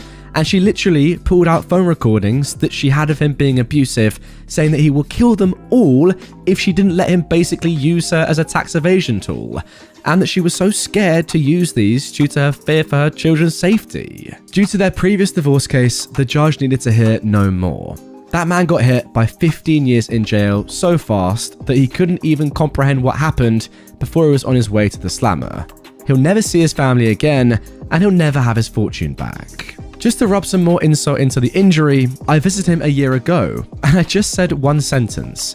This would never have happened if you didn't call me a loser, and I left. The look on his face while he pieced everything together almost cured my depression. I never told another soul about my involvement in this story, except my little sister, my female friend that helped me out, and now you, Reddit. But I had to make him know just to be able to finally sleep at night. I mean, seriously, that's an absolutely filthy story right there. That revenge is not just disgustingly dirty, it's emphatic, life-changing, life-ruining. I love every part of it. See you later, brother. I mean, genuinely, like, what has OP not done there? Like, degree or not, bro, you're going places. Like, how you, so good. Absolutely decimated him and everything he stands for. Absolutely love it. Like, genuinely, bordering on psychotic, the amount that you've ruined his life. I love it. Clearly, to be fair, like, he's massively affected yours, and you've talked a lot about, you know, being depressed as a result of him, and, you know, even as a result of his bullying of your father. Yeah, it's obviously caused you a lot of hardship in your life. So, look, I completely get it. Sometimes when people have bad childhoods and they fall out and you know, have terrible people in their lives, it can just be their one life mission to ruin their lives. And, you know, fair play. It worked out. Hugh Glass, whose comrades abandoned him after he got mauled by a bear. Now, if you've seen Leonardo DiCaprio's performance in The Revenant, then you already know the incredible story of Hugh Glass, who survived in the wilderness after his mangled body was abandoned by his comrades. Before he was left for dead, Hugh Glass was already a repeat survivor of unfortunate circumstances. After he was captured by pirates and served under their chief for 2 years, he managed to escape to the shores of Texas. He was captured again by the Pawnee tribe, with whom he lived for several years and later married a Pawnee woman. In 1822, he joined a ragtag group of 100 men hired to deal in fur trading with local Native American tribes. Known as Ashley's 100, named so for their commander, General William Henry Ashley, the men trekked up the Missouri River and later toward the west for trading. After the group arrived at Fort Kiowa in South Dakota, the men split up with Glass's group, heading westward toward the Yellowstone River. There, he encountered a giant grizzly bear with her 2 cubs. The bear charged before he could react and mauled his arms and chest within seconds. Somehow, Glass managed to kill the bear, but he was left in terrible shape. Nobody in his party expected him to survive his gnarly wounds. Yet, they strapped him to a makeshift gurney and hauled him back to camp. But it didn't take long for the men to realize that Hugh Glass had become a burden to their safety. They were approaching Arikara Indian Territory, a group of Native Americans hostile to American fur traders, and they needed to get out of there quickly. A man named Fitzgerald and another young boy were tasked to remain with Glass until he died, and bury the body so that the natives wouldn't get it. Fearing for their own lives, Fitzgerald and the boy decided to leave Glass's beat-up body. They took all his equipment with them, leaving only a bearskin hide to cover his soon-to-be dead corpse. When Glass regained consciousness, he discovered festering wounds all over his body, a broken leg, and his ribs were thrashed so severely that his bones were exposed. He made out his whereabouts about 200 miles from Fort Kiowa, where the men were stationed. It seemed an impossible feat to get back on his own in his condition, but Glass persevered. He set his broken leg and wrapped himself tight in the bear hide and began making his way back to camp, driven by his need for revenge against Fitzgerald, who had left him to die. He sustained himself on foraged berries, roots, and insects, and occasionally helped himself to buffalo carcasses that had been ravaged by wolves.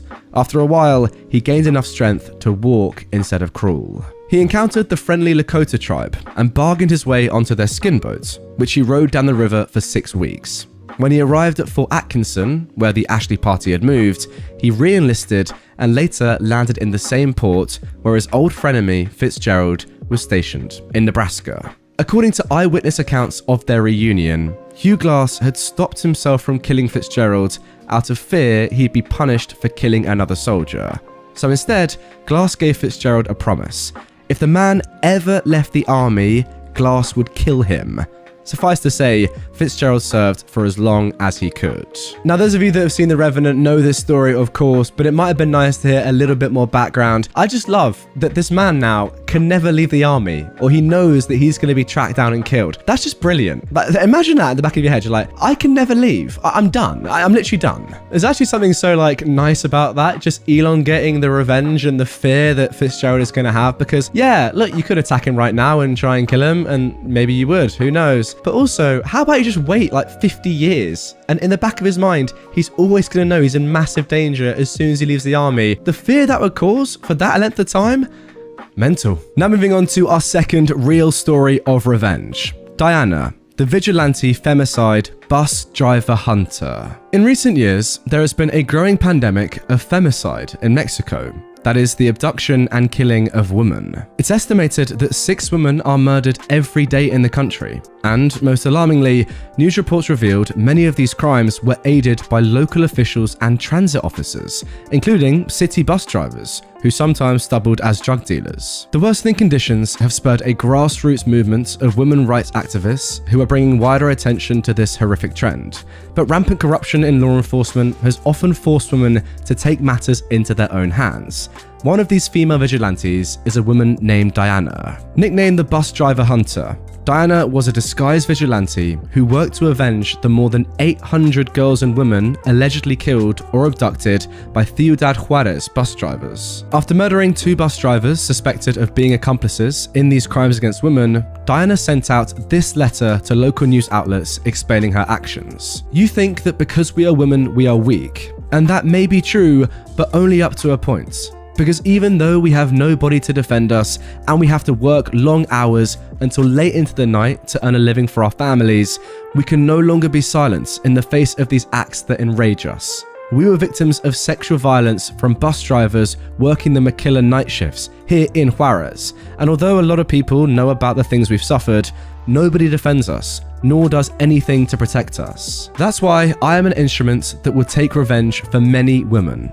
For we are seen as weak, but in reality, we are not. We are brave. And if we don't get respect, we will earn that respect with our own hands.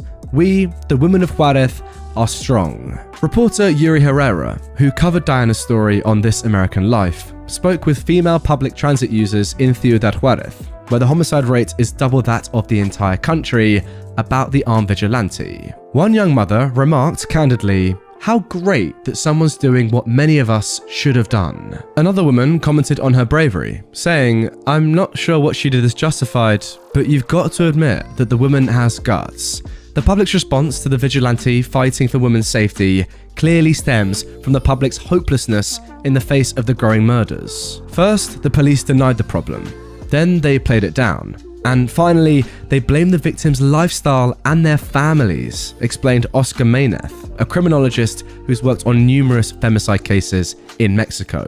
Possibly wearing a bright blonde wig, Diana's MO has been a quick bullet or two to the back of the head from a revolver. It's unclear how many times she's acted, but her extreme actions have definitely had the intended effect on conspiratorial men looking to hurt more women. "We're terrified," said one bus driver, complaining of constant headaches due to the strain of looking over his shoulder for fear of Diana's reprisal.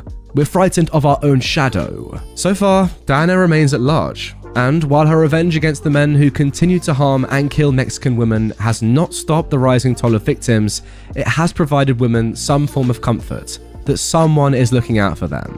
Perhaps they will realize that it's not so easy to abuse women now, one female passenger said with a smile. Wow, okay, so it seems like this story is still going on. I wonder if Diana's ever going to get caught. That is an event that I would love to keep up with. Is she doing a good thing? That's the question. Because look, as that bus driver said, he's always looking over his shoulder now. Innocent bus drivers in the past may well have been killed. Is it worth a few innocent people dying to save the lives of many? I'd say yes, but hey, it's up to you. What do you reckon? Comment down below. And now for our third incredible true story of revenge. The Jewish vigilantes of Nakam, who tried to poison 6 million Germans. It's no surprise that Nazis have been the target of many true revenge stories. After the end of the Second World War, a man named Abba Kovner started a group of Jewish vigilantes under the name Nakam. Their mission: kill as many Germans as possible. Kovner believed in an Old Testament style of justice. Since the Nazis had wiped out 6 million Jews in the Holocaust, the lives of 6 million Germans should also be taken as fair reparations, an eye for an eye, as it were. Abba Kovner quickly recruited his fellow Jewish men to form the Nakam militia, a name likely drawn from the Hebrew word nokmim, which translates to avengers. Heaven forbid if after the war we had just gone back to the routine without thinking about paying those idiots back, said Nakam member Yehuda Maimon of the group's objective. It would have been awful not to respond to those animals. The group hatched a plan simply known as Plan A, which involved poisoning the water supply of 5 German cities. The targeted sites were Nuremberg, Weimar, Hamburg, Frankfurt, and Munich, each one heavily tied to the recently destroyed Nazi regime. In their revenge plan, Nakam's 50 or so members infiltrated the water departments in each city, disguised as engineers and workers to study the water systems. The next part was to travel to Palestine and obtain moral permission and poison for the mass murder from one of Kovner's friends, Chaim Weizmann, the future president of Israel, who also happened to be a chemist. The story goes that Weizmann was on board with the Nakam's smaller revenge plan to poison Nazi prisoners, but he had no idea that they were targeting the water supply of millions of Germans. When the true nature of Plan A was revealed, Jewish leaders in Palestine contacted the British to stop Kovner during his travel back to Europe. Having some misgivings himself about Plan A, and sensing his imminent arrest, Kovner sent a letter instructing the Nakam to carry out Plan B instead, and had the poison he carried with him dumped overboard just before British authorities moved to seize him as he reached Europe. The new target was Stalag 13, an Allied prisoner of war camp in Nuremberg. There, the Nakam Avengers intended to kill 12,000 former SS officers being held prisoner. Under the leadership of Joseph Harmatz, on April 13th, 1946, the group spread a mixture of glue and arsenic into 3,000 loaves of bread meant for the Nazi prisoners. By the end of the day, more than 2,000 were hospitalized. Although the revenge plan was carried out successfully, reports following the mass hospitalization at the prisoners' camp stated no deaths from the poisoning episode. Whether intentional or not, it's possible the Nakams had spread the poison too thin, thus reducing its potency. Ultimately, neither Kovner nor any other Nakam member was charged with any crimes in connection with these plots. German prosecutors investigated the matter decades later, but they didn't file charges due to the extraordinary circumstances of the case. You know what, obviously I might be wrong here, and there's no way of me ever knowing this, but I do kind of get the feeling that these guys who so badly wanted revenge, in reality, when it came to it, probably started to second guess themselves. It kind of does seem as if they knew what they were doing, maybe spreading the poison too thinly, or, you know, going back on plan A, for example. I don't know. It's an interesting one though, isn't it? Like, I get the whole eye for an eye argument, but look, 6 million people died. Do you really want to kill 6 more million innocent people? Come on. Not really. Doesn't make much sense, does it? And I think these guys ultimately knew that. Now moving on to story number 4. The savage killing of a serial R-word, Aku Yadav, by a mob of women that he R'd. Again, guys, I can't say that word, but you can probably infer what it is. Look on the screen if you want any sort of indication. For many years, Aku Yadav was seemingly untouchable, even though he was a notorious criminal. He was known to have R'd more than 200 women from the Kasturba Nagar slum of New Delhi, preying mostly upon members of the untouchable caste, the lowest members of India's social hierarchy who receive little to no help from authorities. Yadav also routinely bribed corrupt officials so they would drop his cases, and had a gaggle of henchmen that worked at his behest. Despite countless women coming forward with allegations against him, Yadav always managed to remain free to R whomever he wanted. In fact, whenever a victim reported him to the police, the authorities would alert Yadav, who would then visit the woman and threaten to throw acid on them or R them again. He'd R'd so many women in the neighborhood that many believed that an R victim lives in every other house in the slum. How is this guy able to get away with this? This is crazy. But the women's revenge would come sooner than they expected, starting with the actions of Usha Narayani, a victim who'd repeatedly been harassed by Yadav. With help from her brother-in-law, Narayani reported Yadav to the deputy commissioner, who promised that police would arrest the serial R-word. The residents of the slum seemed in little mood to wait though. That night, Yadav's house was knocked down by angry neighbors and local residents, and, perhaps fearing for his life, for the first time, Yadav surrendered to the police. The next day in court, Narayani and many other local women, most of them victims or friends and family of Yadav's victims, heard that Yadav was likely to escape punishment yet again.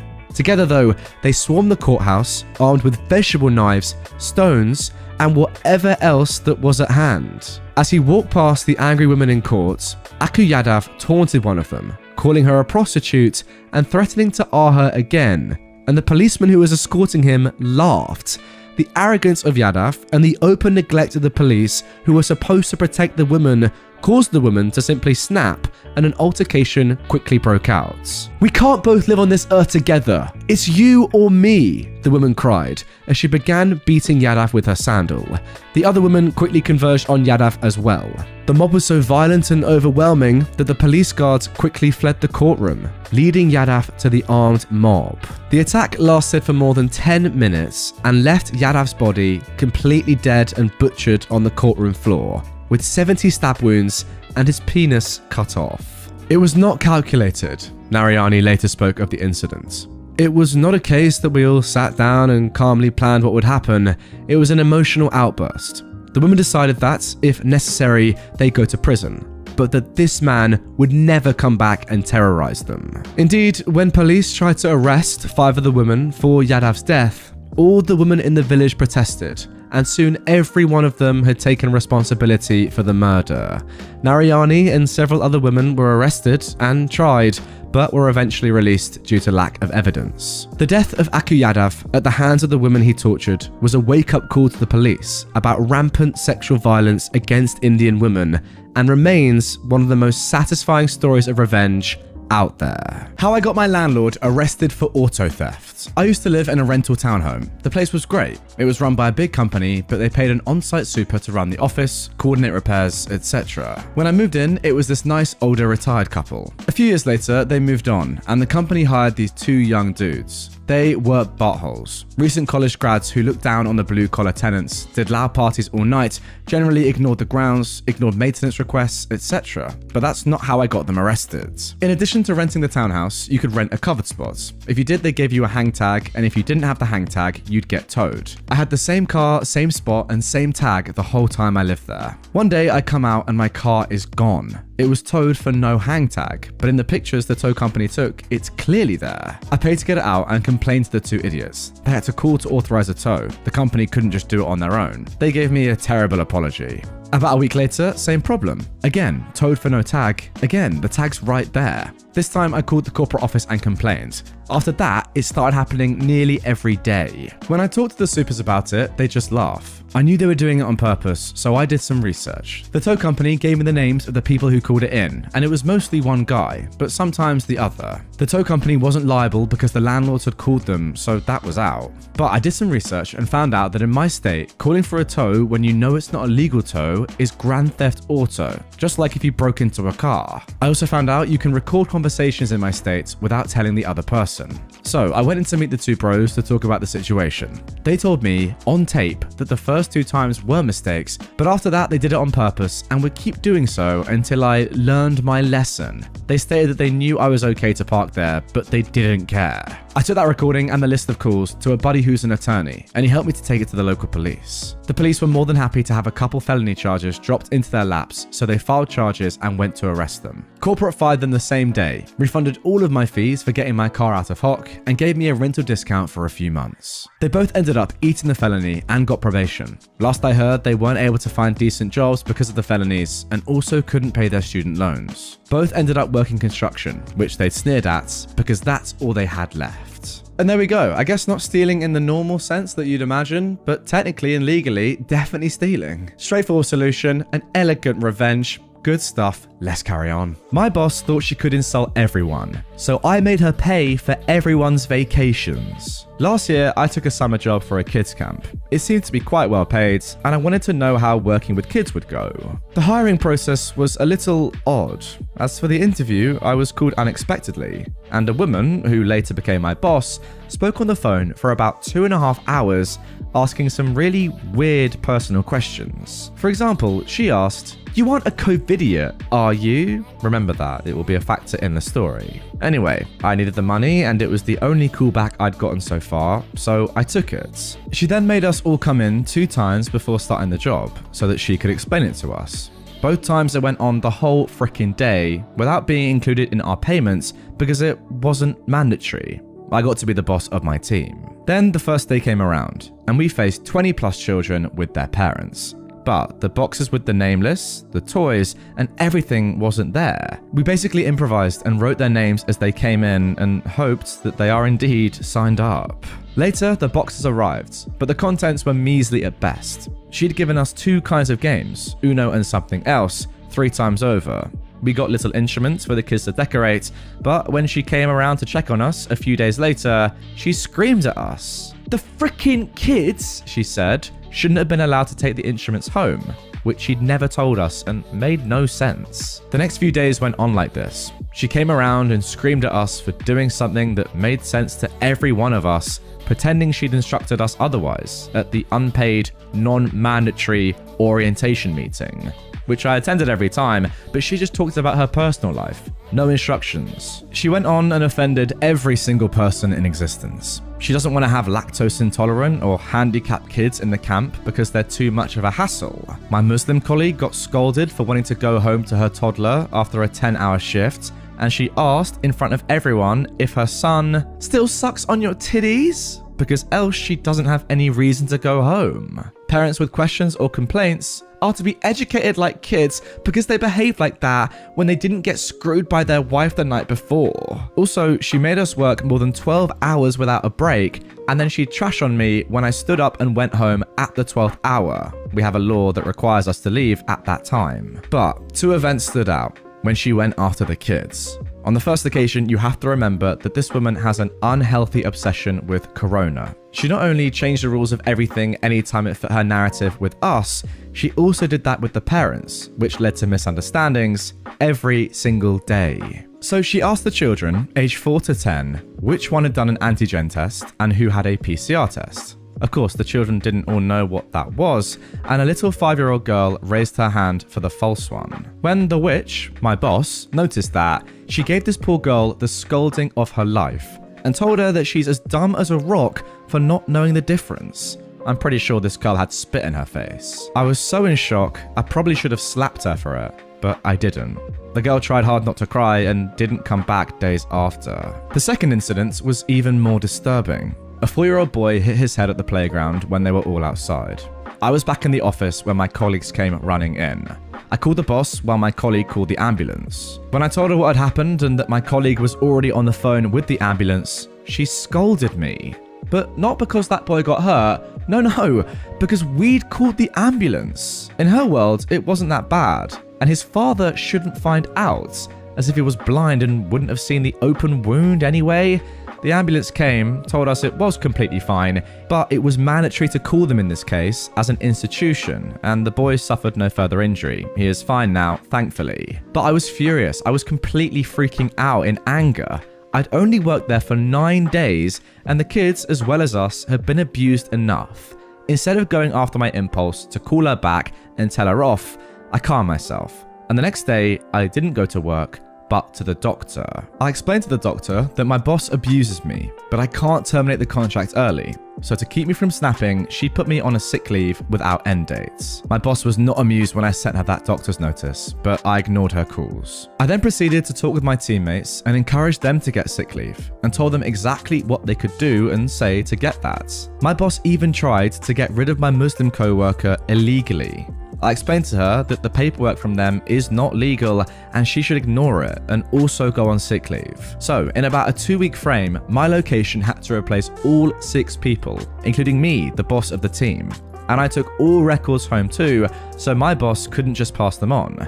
I also changed the password to my email account and did everything to just annoy her. The story doesn't end here. As I found out, the word spread like a wildfire, and because she was such a POS to everyone at every location, 1 month after the start, she'd lost more than half of her staff. Some of them still had to be paid sick leave. Apparently, she called some of them and begged them to come back, offering bonuses as high as double the pay, but still, nobody came back to help. The silver lining was that the parents had also had enough, and many kids were taken out of that camp. So, come the end of July, I was on vacation, well, sick leave, and she calls. She proceeds to tell me, suspiciously calmly, that if I don't want to come back next month, I should hear her now please, and she offered to end my contract without further obligations and give me my payment for the whole month of July. I tell her that I'm gonna come back, I just really want to feel better, not be sick and other BS like that.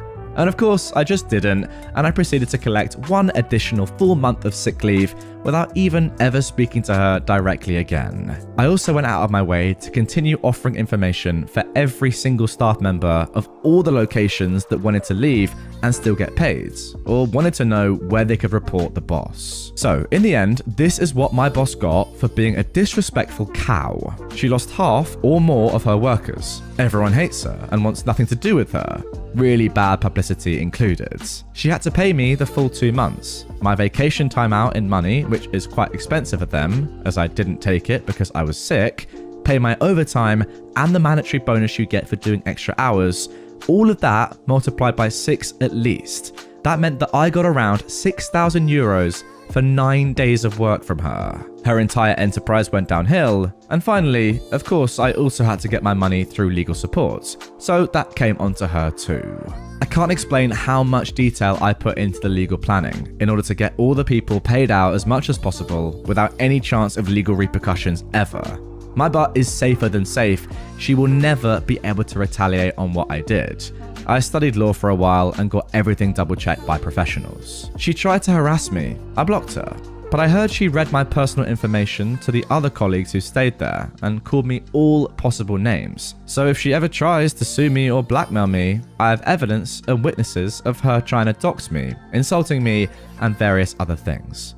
Honestly, after I've written all that down, I'm now kind of proud, but also surprised at how nicely it all worked out. I didn't see any listings searching for that project this year, so hopefully it went downhill, and I hope she went back to hell where she came from, just unemployment. Okay, look, the revenge here is fantastic and I love it. Fair play to you, OP, for doing this. I've got to say though, the first thing that comes to my mind is, how on earth does a woman like this end up in this profession, where she clearly is not right for it, hates it, it's just a total cow, wants nothing to do with it, but finds herself doing this as a job? I don't get it. This woman should not be allowed anywhere near kids, clearly, yet this is her profession?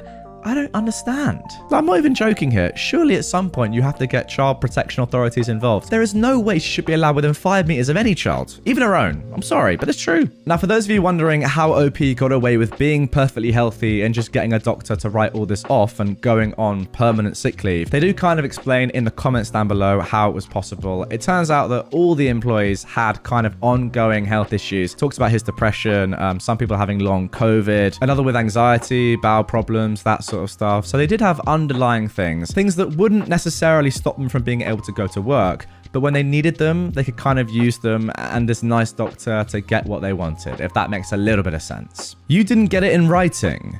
No, you.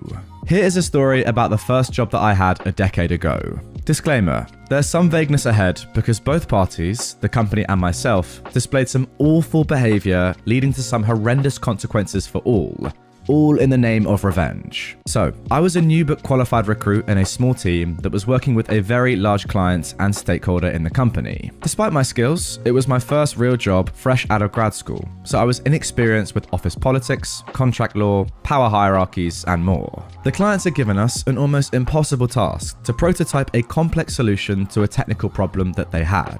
As the only one in the team with the relevant expertise, the burden quickly fell on me to deliver alone, while the others essentially managed. The team leader and effective boss promised me at the beginning that I would get a bonus worth roughly 30% of the salary on which I was hired. Apparently, this bonus was a direct financial contribution from the big clients themselves, and the wheels were in motion to get this extra cash. Great, but not really because it wasn't in writing. Over the next 2 years, however, no such bonus compensation transpired. I would periodically and half-heartedly ask about this bonus during in-person meetings, and I was verbally reassured it was on its way. In hindsight, I would have been more assertive and perhaps sent an email, but again, I was a newbie and unwilling to bite the hand that feeds, so to speak. After these 2 years, the company began to expand business with the client as a direct result of the work that I was on, the impossible projects. At some point, the clients even present all that hard work of mine at some international conferences, of course claiming it as their intellectual prop and proprietary solution. Although the project ownership rightfully and lawfully belonged to them, the lack of acknowledgement left a bitter taste in my mouth. And worse was that money was flowing around and both companies were profiting from 2 years of my painstaking efforts, but there was no bonus in sight. So, my work contract was also nearing its end in the 3rd year. Obviously, the company wanted to retain me to continue on this project. I was the only one who knew the ins and outs of it. It would be a joint employment between the company and clients, as I would be tasked with transitioning the project from the company to the clients, which would require several more years to do so. I also went through half a year of specialist training with the clients. Only I could do this job for the foreseeable future. For this, I was offered a decent increase in my salary, but that missing bonus was ruining my trust. At a contract negotiation meeting, I asked about it one last time. The team leader and boss said that they had no recollection of such an agreement or offer, and that I should have got it in writing. Fair enough, some lessons are learned the hard way. But the worst realization was that the missing bonus, a measly 30% of the new hire salary for almost 3 years, was now earmarked for an intern to join me on the project. It was almost a one-to-one calculation, as the client would sponsor the intern with the funds that were intended bonus for me. It was the last week of the work contract, and Human Resources had invited me to double-check the document before I was to sign it. Of course, given all the time, money, training, and resources invested in me continuing on this project, and my very real eagerness to do it, it was assumed that I would be here for the long haul, and the work contract was a formality. So what happened next is something that I do not recommend that anyone try at home, or work for that matter. It was a moment of impulse from a reckless youth. However, I was feeling particularly vengeful about this missing bonus. My ego had been bruised because I wrongly trusted them to follow through, but I wasn't clever enough to get the agreement in writing. Well, Uno reverse card moments, there was also no written agreements on my end. So I had not yet signed the contract. I carefully double-checked my emails, and there was nothing in writing where I agreed to continue on this project, or even this job. In fact, I'd just been verbally enthusiastic about the project during meetings with my boss and the clients. The first new workday rolls around when I'm officially no longer employed at the company or with the clients. I gave no notice and no warnings. I just abandoned them. On the previous day, I had left my company pager and phone in the office locker. I had to sacrifice a few personal possessions on the office desk. I logged out of the work email messenger system so they couldn't reach me. I'm not sure how they responded because I ignored and deflected every single communication which came my way for the following months. It was bliss knowing that I probably caused this company a major catastrophe for the next few years at least. Of course, I couldn't predict the consequences that they would face from my abrupt and unannounced exits, but I did not have time to care about them. I had to become selfish, and I had to dip into my savings and relocate and start afresh and anew in another city far away, which was very difficult without references, considering the professional bridge that I just burnt, hence the not recommending part. But eventually, my skills began to speak for themselves. The last I heard about the company was from an ex-colleague as we reconnected on an online professional network a few years ago.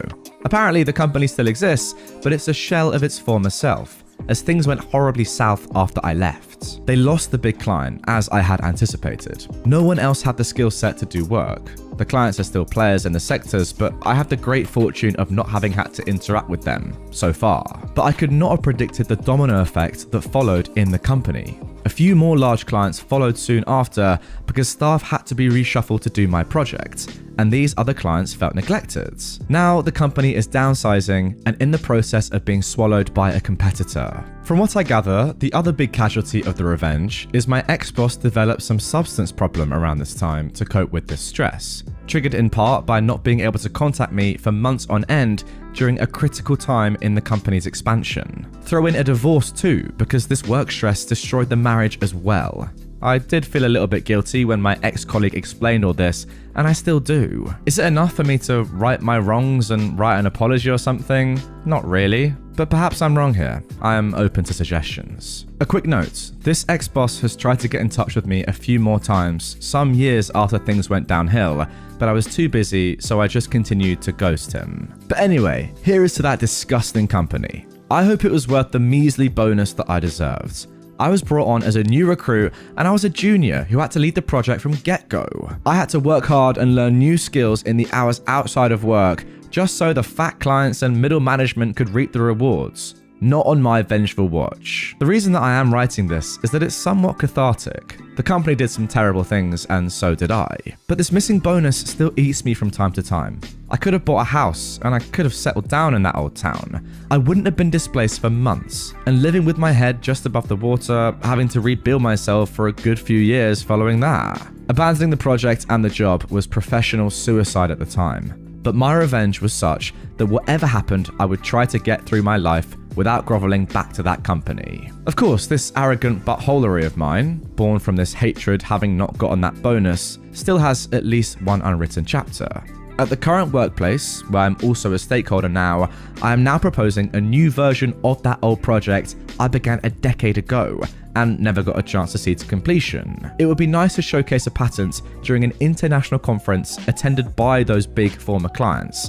That would be the real bonus. So yeah, mistakes all around with at best mixed endings for all parties. But at least it's finally good to get this in writing. Honestly, at this point, I feel like you guys know what I'm about to say. The amount of times that I read stories like this and a company that's in a great spot refuses to pay a worker just a little bit more than they're already on, or doesn't give them that bonus like in this situation, being unnecessarily stingy and just downright unfair. I mean, they've promised you a bonus and not given you one, and it's led to the entirety of the company just collapsing. Like, give the bonus in the first place, reward your excellent employees, the ones that are working so hard and bringing you these massive clients like OP, and this would never have happened. What is a small little increase in bonus compared to the decimation of your entire company?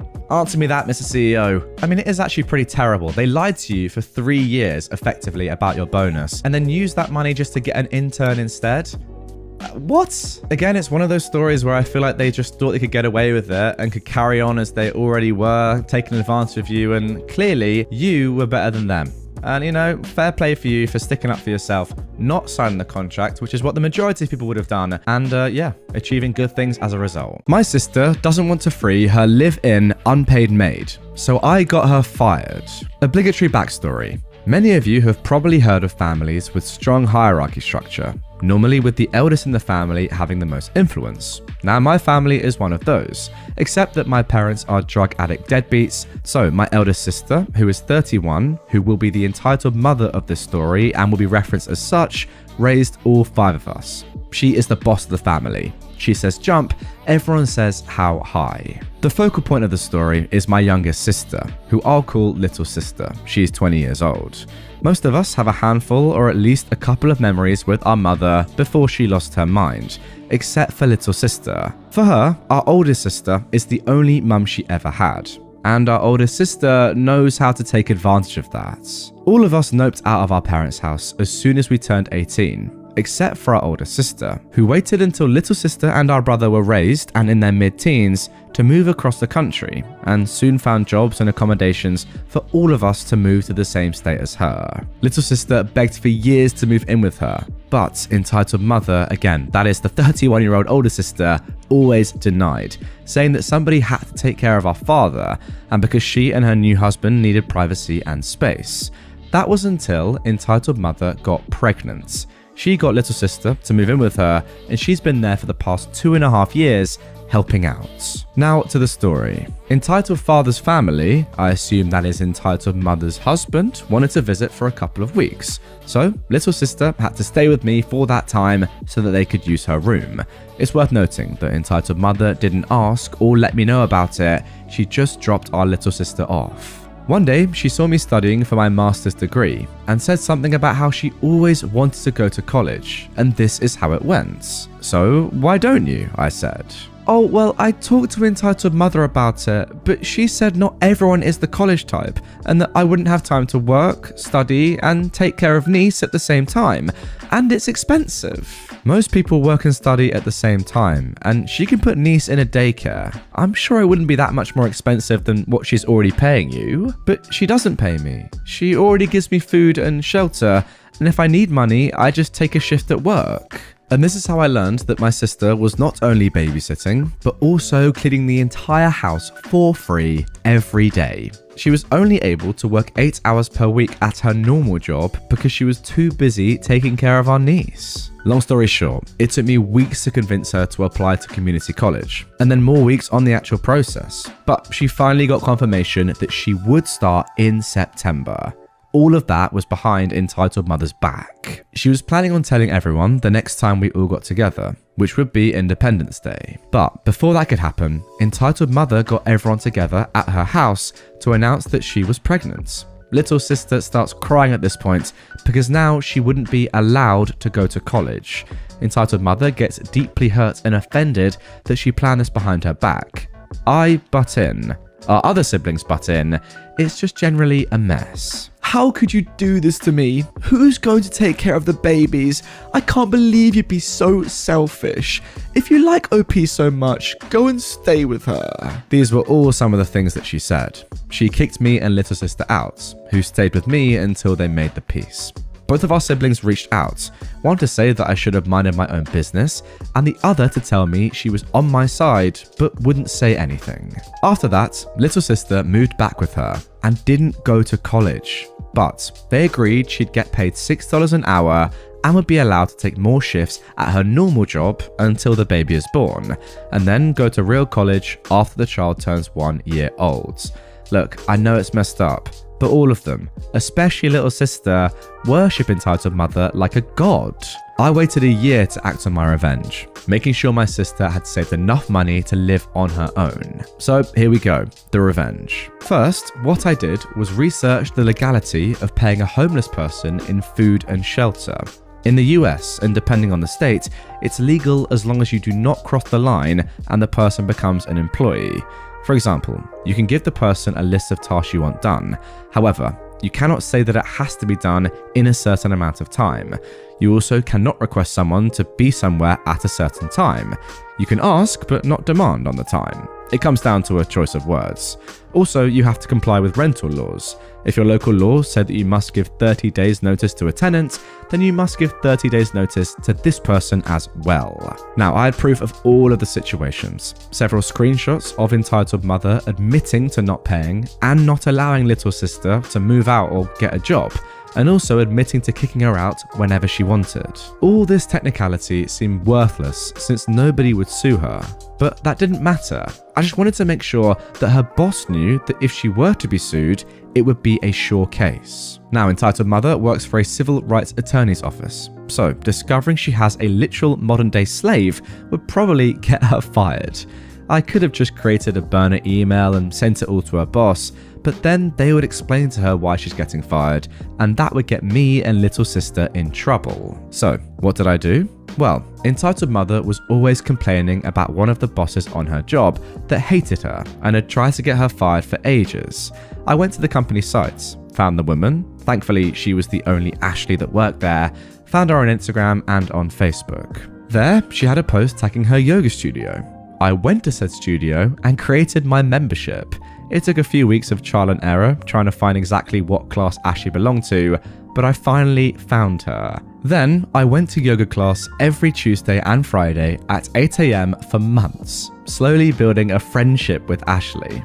Around 3 months in, she asked to follow me on Instagram, and I was already prepared for this scenario, having deleted the few pictures I had with entitled mother. After 9 months, when our friendship was a strong baby, I brought up the crazy coincidence that I found out she worked with entitled mother, my older sister. Before things could get awkward, I said, "It's ironic that she works for civil rights, considering, you know, everything." That got Ashley's attention, and I told her everything. I showed her every screenshot. I could practically see her eyes shining. They had their own history that's not important to the story. All you need to know is, entitled mother is a female dog, and Ashley actually wants revenge as much as I do. I told her about little sister's situation, and why entitled mother couldn't ever know about this. This is why being friends with Ashley was so important. If I just sent her the proof and explained the situation, they probably would have just ignored it, since this was a very legitimate reason to fire her, and they wouldn't risk firing her for a minor mistake and maybe getting sued. I sent her the files with her promise that entitled mother wouldn't hear about this, but she needed them to convince the other owner, who was the reason why she wasn't fired yet. 2 months later, entitled mother was fired for minor mistakes, lateness, and general bad productivity. A small victory, sure, but I loved coming to visit her during the 4 months she was unemployed. She looked so tired and miserable all the time since she had no money to pay for a babysitter and little sister is away at college, so she actually had to take care of her own children. Moral of the story: check on your siblings. They might be living in a modern slavery arrangement. I mean, honestly, that is genuinely mind-blowing to me. Forcing your youngest sister, who you know worships you because of, you know, how amazing you might have been earlier in life. And that is fair enough. Fair play to you for raising your other 4 siblings. That's pretty impressive stuff. But forget that. That's done now. Brainwashing her, forcing her to work for you for free, that's crazy. You know, ruining her hopes and dreams of going to college and living her own life, forcing her to stay and work for you in your house. Unbelievable. How could you do that to another sibling of yours? All I can say is thank God OP found out and is involved in this family and did something about it. Unbelievable that sort of stuff happens in this modern day. The only thing that I'm a little bit confused by is that you did, OP, let the little sister go back to your older sister's house for a period of time. Now, maybe it's easier said than done, but surely you shouldn't have done that because you never know what might have happened there. She's already exploiting her to an unbelievable extent. Could she have gone one step further? Like, you never know. So that's the only thing I'm a little bit like, not sure about that. The rest of it, yeah, he did amazingly. Great revenge as well. Very important, as you say, to keep it secret, the reason for her firing, so that she didn't realize it was your work, and that meant that your little sister could get out okay. Good stuff. Don't want me to work my notice? Okay, I won't work during my notice. I was working in an organization that was super toxic, so much so that we were a revolving door. Most employees stayed only for a few months. To To counter this, our management put a 3-month notice into everyone's contract, including the existing employees. Now, that's not strictly illegal where this happened, but it is very unusual. I believe the idea behind that was to make it harder for the employees to find a job outside, as potential employers didn't usually want to wait for 3 months. However, this didn't work, as most people simply quit and then waited for a month or two before starting their job hunts. I was there for almost 4 years. I needed the money, so I put up with whatever abusive stuff was thrown at me.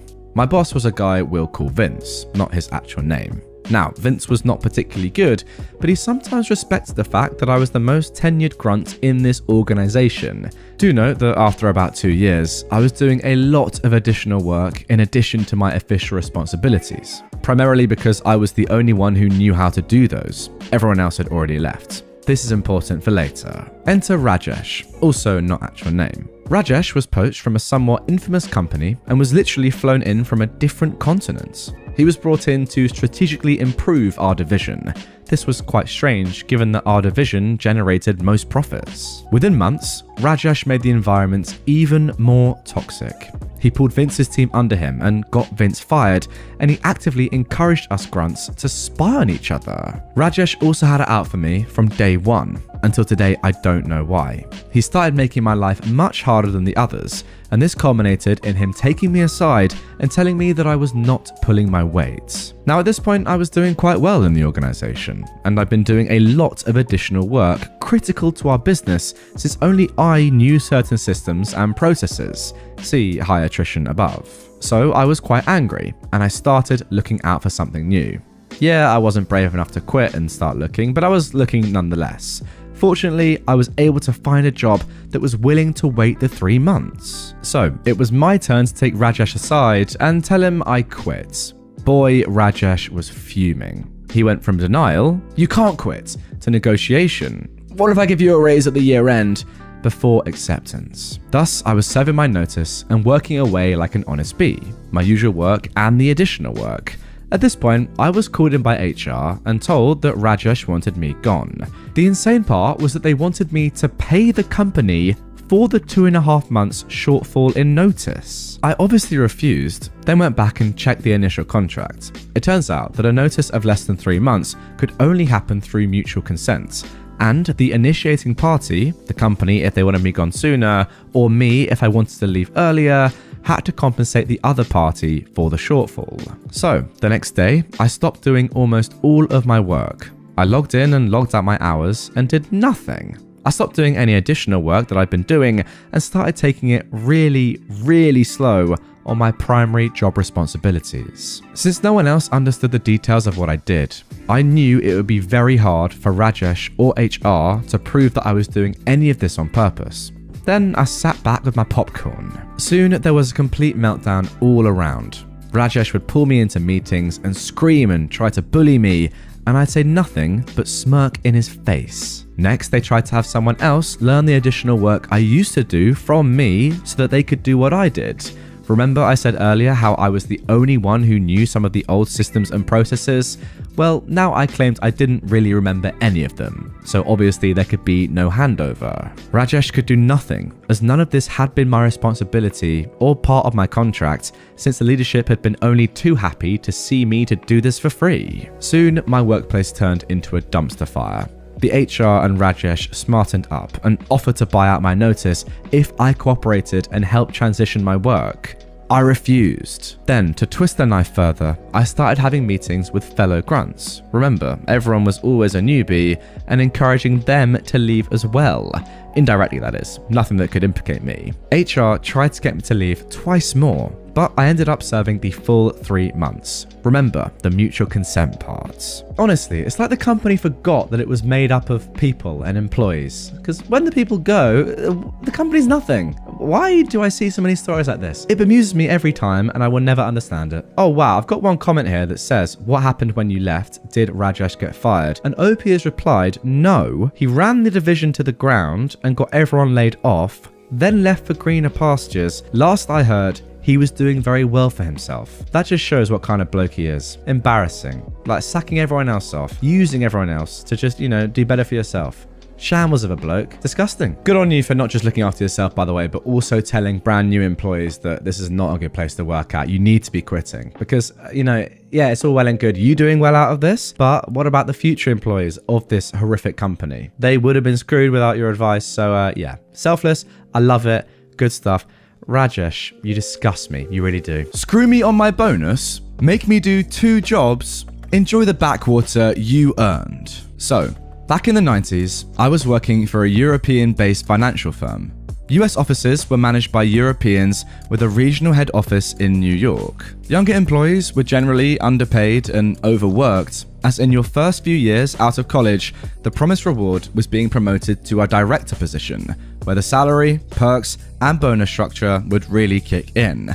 Kind of like how law firms promote their younger lawyers to partners after a long wait. As junior associates, the only good news was that we received the same 5 weeks of vacation per year, plus a few weeks of sick leave, as our European counterparts, which for me meant a lot of camping and staycations during the summer, since I didn't really make enough to travel to exotic and expensive locations. The offices were set up in a way where the business development, BD, directors each had a junior associate. The BD guys would generally network, schmooze, and travel around their territories to meet clients and new prospects. Once back in the office, the BD guys would dump their meeting notes on the desk of their junior associates to follow up and land the business, aka a hunter-skinner model. As a junior associate, I was pretty busy assisting a BD, so I routinely rolled over at least 2 weeks of vacation every year. I'd worked at the firm for 3 years and was starting to get antsy for a promotion.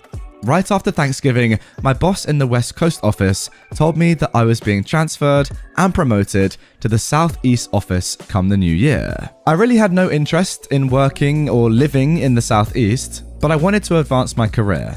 I rolled over my usual 2 weeks of vacation into the next year so that I was eligible for 7 weeks of vacation that next year. After celebrating New Year's with my family in CA, I packed up my car and drove across the country.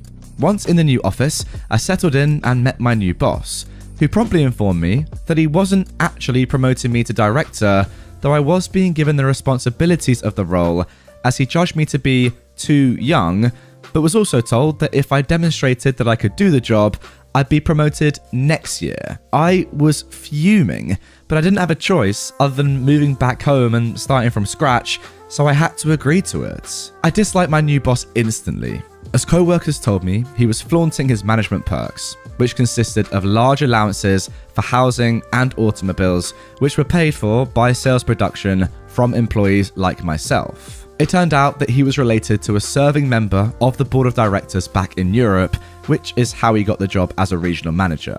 Everyone knew he didn't have the skills to do our job, so he just collected fat checks, went to expensive restaurants with friends, and billed it to the company as client development, all the while leasing a new Mercedes every 2 years on the company's dime, while generally being an idiot to everyone who worked for him. During the first week, I also met my junior associate, Jeremy.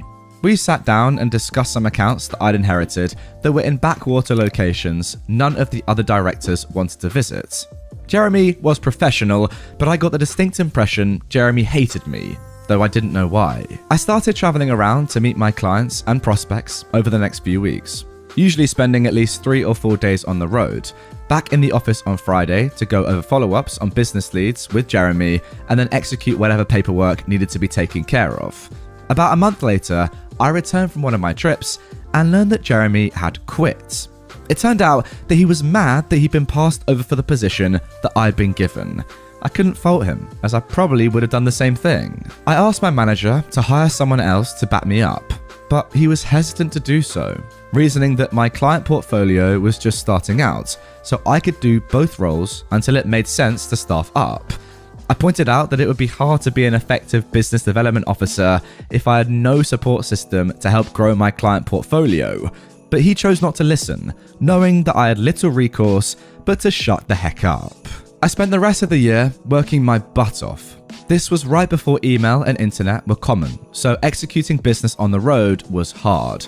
Fax machines were the bane of my existence. Even though laptops were reserved for directors, my boss was kind enough, heavy sarcasm, to let me use a company laptop on which I would handle all of the paperwork to process client business from hotel business centers late at night or early in the morning. So I learned to live on 5 hours of sleep, or to sleep on planes whenever I could. Sounds like fun. After dealing with problems from some irate clients, I eventually paid for my own personal cell phone. Not everyone had them in the mid-90s, and our directors had just started getting company-paid phones that year, as I had to handle customers from the road. I just gave my personal cell number for clients to call so that I could handle problems as I went. I landed a few big clients by a combination of luck and hard work, and got some solid referrals, which led to more referrals. So within a few months, I was gaining some serious momentum. Since I didn't have an associate to help me, that meant I spent the weekends and late nights back at the office handling paperwork, then back on the road during the week. I was so busy working both sides of the job that by December of that year, I hadn't taken my mandatory 2 weeks of vacation. I had some new clients that needed to be handled by year end, so I was granted a vacation waiver, meaning that my 7 weeks of vacation would roll over into the next year, adding up to 12 weeks of vacation plus sick time for the coming year. It was a big hassle for HR to process the waiver, but since I had produced a lot of new business, my manager was all too happy to order it done. I wasn't upset about working through year end, though I flew back and forth to CA for Christmas on a 24-hour turnaround. I rationalized it, hoping that I'd get paid the first big bonus of my career in a few months. At that time, European firms paid their bonuses in mid-April, while employees of US-based firms got their bonuses by the end of January. If you were planning on switching jobs early in the new year, working at a European firm meant that sometimes you left money on the table, aka golden handcuffs, so the timing of switching firms was important. I continued to work at my frenetic pace through April, taking no vacation, as I was bringing in more and more clients and digging myself out of paperwork when I wasn't on the road. In the new year, we had some meetings about scorecards and sales goals, and I led my office in some of the categories and was number 1 for overall production. Finally, in mid-April, my boss called me in and announced it was time to discuss my bonus and annual review. I eagerly sat down, licking my chops, because I was assuming my bonus would be equal to my base salary at least, if not double. He handed me a piece of paper and it showed a number that was almost 90% less than I was expecting for my bonus. I literally laughed out loud and told him it was a little late for an April Fool's joke, but he wasn't smiling.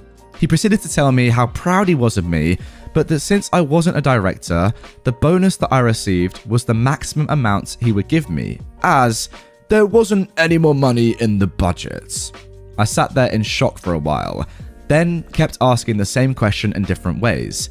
Basically, why did he screw me on my bonus? It was like talking to a brick wall.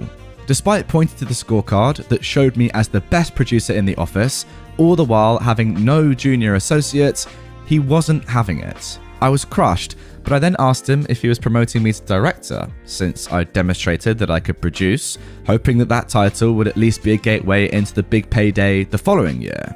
He shook his head and replied, "Maybe next year, if you prove that this year wasn't a fluke." It was a gut punch. He also rationalized that while my review was positive, I had some flaws that I needed to work on, mainly that I didn't work very well in a team atmosphere. I reminded him that I was a team of 1, so there wasn't anybody on my team to complain about me. A switch finally flipped in my brain as I realized I'd just gotten majorly screwed and there was no change in the outcome. I told him that I was feeling ill and would be taking some sick days, so I got up and left his office. My co-workers said that I looked as white as a ghost as I walked out of his office, so they knew that something was wrong. I forwarded my incoming calls to his extension, packed up my important papers in case I decided to never come back, then headed back to my apartment in a complete rage. I called my family and told them that I needed to come home for some much-deserved vacation. So, after drinking myself senseless for 48 hours and forwarding all my calls to voicemail, I called into work the following Monday and told my boss that I'd be taking a vacation week. He was pretty angry about the short notice, as he'd been dealing with my irate clients contacting him about their problems since I couldn't be reached, and he didn't have much of a clue as to how to handle the paperwork necessary to do the work. So other associates were now being called in to help handle my workload. I flew home and made a few calls to people I'd worked with, hoping for some job leads. I managed to grab a lunch with an old associate who'd left the firm, and he gave me some ideas and contacts. So I spent the rest of my vacation looking for a new job. I knew the timing sucked, so out of options, I went back to my job the following week. The first day back, I looked at my HR data and realized that I still had 11 weeks of vacation to use that year, plus a few more weeks of sick leave. Around that time, there was a company-wide conference call to celebrate a big company milestone. I think the firm was 125 years old, but I didn't care anymore. To celebrate the big anniversary, we were told we'd be getting an extra week of vacation that year, meaning, once again, I had 3 months of vacation in my accounts. As a high performer, I was also selected to spend a few weeks in New York during the summer and fall for some management training.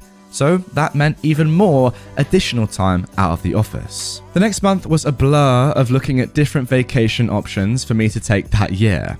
I'd accrued a lot of hotel and rental car points and frequent flyer miles during the past year of traveling around, so I spent my days in the office doing as little client work as I could get away with, while spending the rest of the time on the phone with the frequent flyer, hotel points customer service reps, trying to squeeze as much vacation out of my miles and points as I could. By the end of May, I submitted my vacation requests, which detailed how I was going to take 3 months of vacation in the 7 remaining months of the year. I submitted the forms to HR, and within a day, my boss called me in to discuss my schedule, as he realized that I was basically going to be gone for almost 2 weeks out of every month for the rest of the year. I was wrapping my vacations around federal and bank holidays whenever I could manage it. He told me that he was rejecting my vacation schedule, since there wasn't anybody to cover my clients in my absence. I asked him to call in the HR rep into his office to have his stance officially on record. He objected, but I said I wouldn't discuss such matters without an HR rep present. HR was called in, and my boss told HR he was rejecting my vacation schedule. But HR responded that I was legally entitled to take those vacation days, so he couldn't reject the request. I also told him that, henceforth, I wouldn't be handling any of my customers from my personal cell phone if I was out of the office, so I'd be forwarding my work phone to his when I was on vacation or doing business development trips. I also told him that I was going to Europe on 2 different trips and would be unable to be contacted, since I didn't have a company-issued cell phone. He was fuming, but he knew that unless he promoted me to director and issued me a cell phone, he couldn't do anything about my new stance. After that, I only did business development in areas where I like to travel, and more importantly, vacation. Until that point, I'd always said yes to any meetings in backwater locations if it represented a chance to land a new client. Having learned my lesson the hard way, I didn't want any new clients to begin with, and certainly none living in areas I didn't like to visit. Trips to Florida became common. If I was traveling, I would typically spend Monday to Wednesday making very infrequent sales calls. Most of my schedule was falsified with fake prospects, so I could spend afternoons playing golf or hanging out at hotel pools, trolling for women my age. Then I'd take off Thursday and Friday with vacation and sick days so I could hang out and have fun, using hotel points to extend my stays for free. Since I was still underpaid, I ate cheaply and learned to squeeze as much out of my trips for the least amount of money I could manage while still having fun. My boss was now irate, with all of the customer calls coming to him, but he refused to hire an assistant for me, so I kept forwarding my line to his when I was out of office. Whenever I was back in the office, which was pretty infrequently at this point, he would routinely lambast me with verbal warnings about poor performance reviews. But I'd just shrug my shoulders and tell him that maybe he was right not to promote me to director, since I was clearly such a disappointment. He was also annoyed because he'd been commended for having such a high-producing office the year before, mostly courtesy of my efforts, and now he was getting a lot of heat from New York that his new client numbers were down. Since I had frequent flyer miles and hotel points, but not a lot of money, I backpacked through Europe on 2 different 2-week trips that summer, and also took a number of vacations back home, diligently following up on job leads on the West Coast that I'd cultivated whenever I was in the office. By October, I started to firm up some conversations with a prospective employer back in California, and I finally received a concrete job offer in mid-November. I waited until December the 15th to inform my boss that I was quitting the firm, and told him I'd be using my 2 remaining weeks of vacation and sick leave so that my resignation was effective immediately. He was surprised that I didn't wait until April to leave, but I laughed, telling him I knew he was going to screw me on my bonus anyway, so the money wasn't worth waiting around for. He then asked me to stay through the end of January in order to give him enough time to hire and train an assistant or a replacement to handle my clients. But I refused, noting that Jeremy had quit 20 months before, so we had plenty of time to prepare for this eventuality. As I was packing up my office and informing my co-workers about my departure, I got a knock on my office door from the HR rep, as he wanted to conduct an exit interview. He closed the door and I aired out all of my dirty laundry. I told HR the firm had lost me when my boss had screwed me on my bonus, repeating the story that there wasn't any money in the budget. The HR counterpart shook his head and laughed at my boss's stupidity, noting that since Jeremy had been an employee at the beginning of the year I'd arrived, his salary and bonus was actually in the budget for the whole year. As such, my boss could have allocated the amount that he would have paid Jeremy to my bonus, which probably would have kept me reasonably happy. Instead, he decided to screw me over. I moved back to California that week and started the new job the first week of January. 3 months into my new job, I got a call from a co-worker at my previous firm. He called to tell me that after I left, HR from the head office in New York came down early in the new year to interview my former co-workers. Apparently, my sudden departure had raised some eyebrows in New York, as they viewed me as a rising star, and questions were asked as to why I left so abruptly. Apparently, other employees in my office had also gotten screwed in various ways. Lots of client development meal expenses were rejected for being too expensive by the guy who was routinely billing his meals with friends to the firm. So, after listening to all the complaints, New York management decided to make a change years before he was due to be rotated back to Europe. Since he was related to a guy on the board, they couldn't fire him, so they reassigned my old boss to some backwater farm town. I couldn't pronounce the town, but I was told it was the kind of place that doesn't provide perks, like allowances for housing, accounts for expensive steak restaurants, or a new Mercedes. I started my own company 5 years back, and it's worked out pretty well. Even though I got screwed 25 years ago, I always think about that experience fondly, as I probably would have worked for a company like that for my entire life had I not been shown how companies and bosses would generally screw you over if given half a chance. It was eye-opening and put me on a path to eventually start my own firm. So for that, I'm forever grateful. I always think about that situation around New Year's to remind myself of how far I've come and for how not to treat my employees. Hopefully, some of you can benefit from my experience without all of the drama that I went through. Happy New Year. So there you go, guys. I've got to say, OP, you are an absolute legend. The things that you did to absolutely mug off your boss, all completely legally, by the way, all above board, just very sensible things, one after the other, to just completely destroy him, were great. And I loved every single one of them. I guess this just shows a problem with nepotism, right? Because the only reason that this guy has got this job, your boss that is, in the first place, is because, his family members on the board. He clearly doesn't know what he's doing. The things he's asking of you are silly, and the fact that he hasn't rewarded you for being one of the company's star employees, I mean, the board themselves have said you're a rising star, and you get a terrible bonus when you're working so hard, putting in so much effort, and then just getting no reward. Doing the job of 2 people, remember, and getting nothing for it? Yeah, silly. I mean, at the very least, give him a promotion. That's the least he deserves. But hey, if you're not going to do that and you're going to mess OP around, well, he'll do the same back to you. And look, it's good karma once again. The good thing about this story is, though, that at least the New York office noticed how important you were to the company, and there was a big inquest when you left. Look, it would have been better if they'd stopped it before you left and had fired the manager instead, but at least they clocked it, right? Because normally, they wouldn't really care, would they? It's not really their most important thing that's going on at the moment. I'm sure they've got more important things to deal with, like the company's future, than just one employee. But the fact that they noticed how good you were and how badly you've been treated is really important, and it also shows how important you must have been to the company for them to take any notice of you. Yeah, annoying they let it go, But at least you weren't just, chucked out. No one really knew what happened. You were just gone and that was it. At least there was a proper inquest. You got some sort of justice in the end by doing well yourself. And, seeing this guy get sent right back down the company ladder to probably where he belongs. I'm not left-handed. I'm also not allergic to poison ivy. So, I'm one of the few people who aren't allergic to either poison ivy or poison oak. A superpower I once used for evil. Small evil, not the bad kind. When I was in the Boy Scouts, it was still a quasi-paramilitary organization, and we went on a camping trip for a jamboree one summer. I was about 13 or 14 at the time. This particular jamboree had us camping all week long with our local National Guard. They instructed us that week on shooting the M14 and M16, as well as the M2 and M249 machine guns. They also instructed us on pathfinding and had us running a 10-mile course through the Arkansas countryside. I suppose I should mention that I absolutely hated most of the scouts in my troop.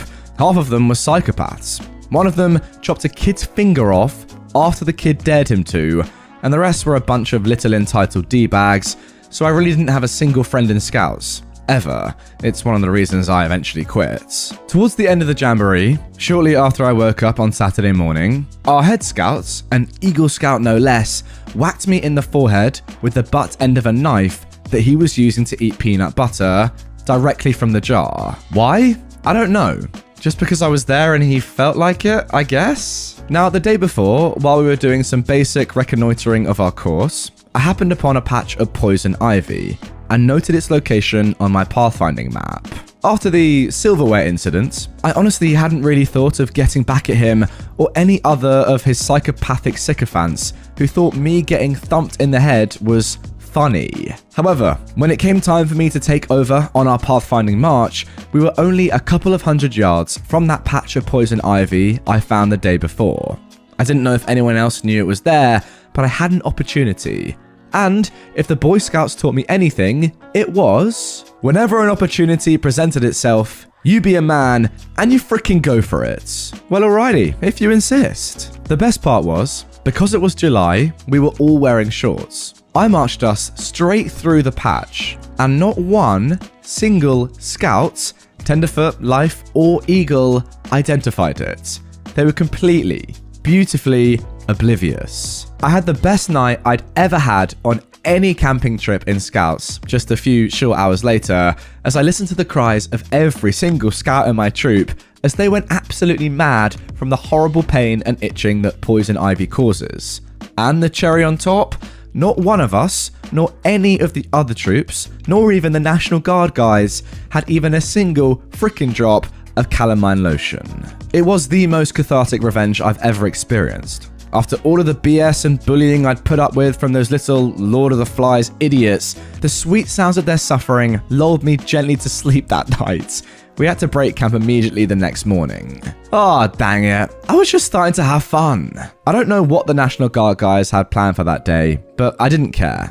I never wanted to go on that jamboree in the first dang place. I got home early on Sunday, and it was one of the best days ever, as I happily returned to a wonderful shower, a clean bed, and our lovely, lovely air conditioning. Wow, what a great way to start today's episode. The best thing about this revenge, in my opinion, is that there's no way that anyone would ever know, really, that it was your doing, right? How could people know that you knew that you were not allergic to poison ivy, or that you took them through that path on purpose? It's just like, it's so innocent. You can always just say, oh, I just didn't realize. What can they say? You can't disprove the fact that you had no idea. It's great revenge that affects so many people that you dislike, and there's no way they can pin it on you. It really is brilliant. Gotta say, OP, slightly sadistic when you said the sweet sounds of their suffering lulled me gently to sleep that night. That's mental, but I do kind of rate it. Just really good revenge. Excellent stuff.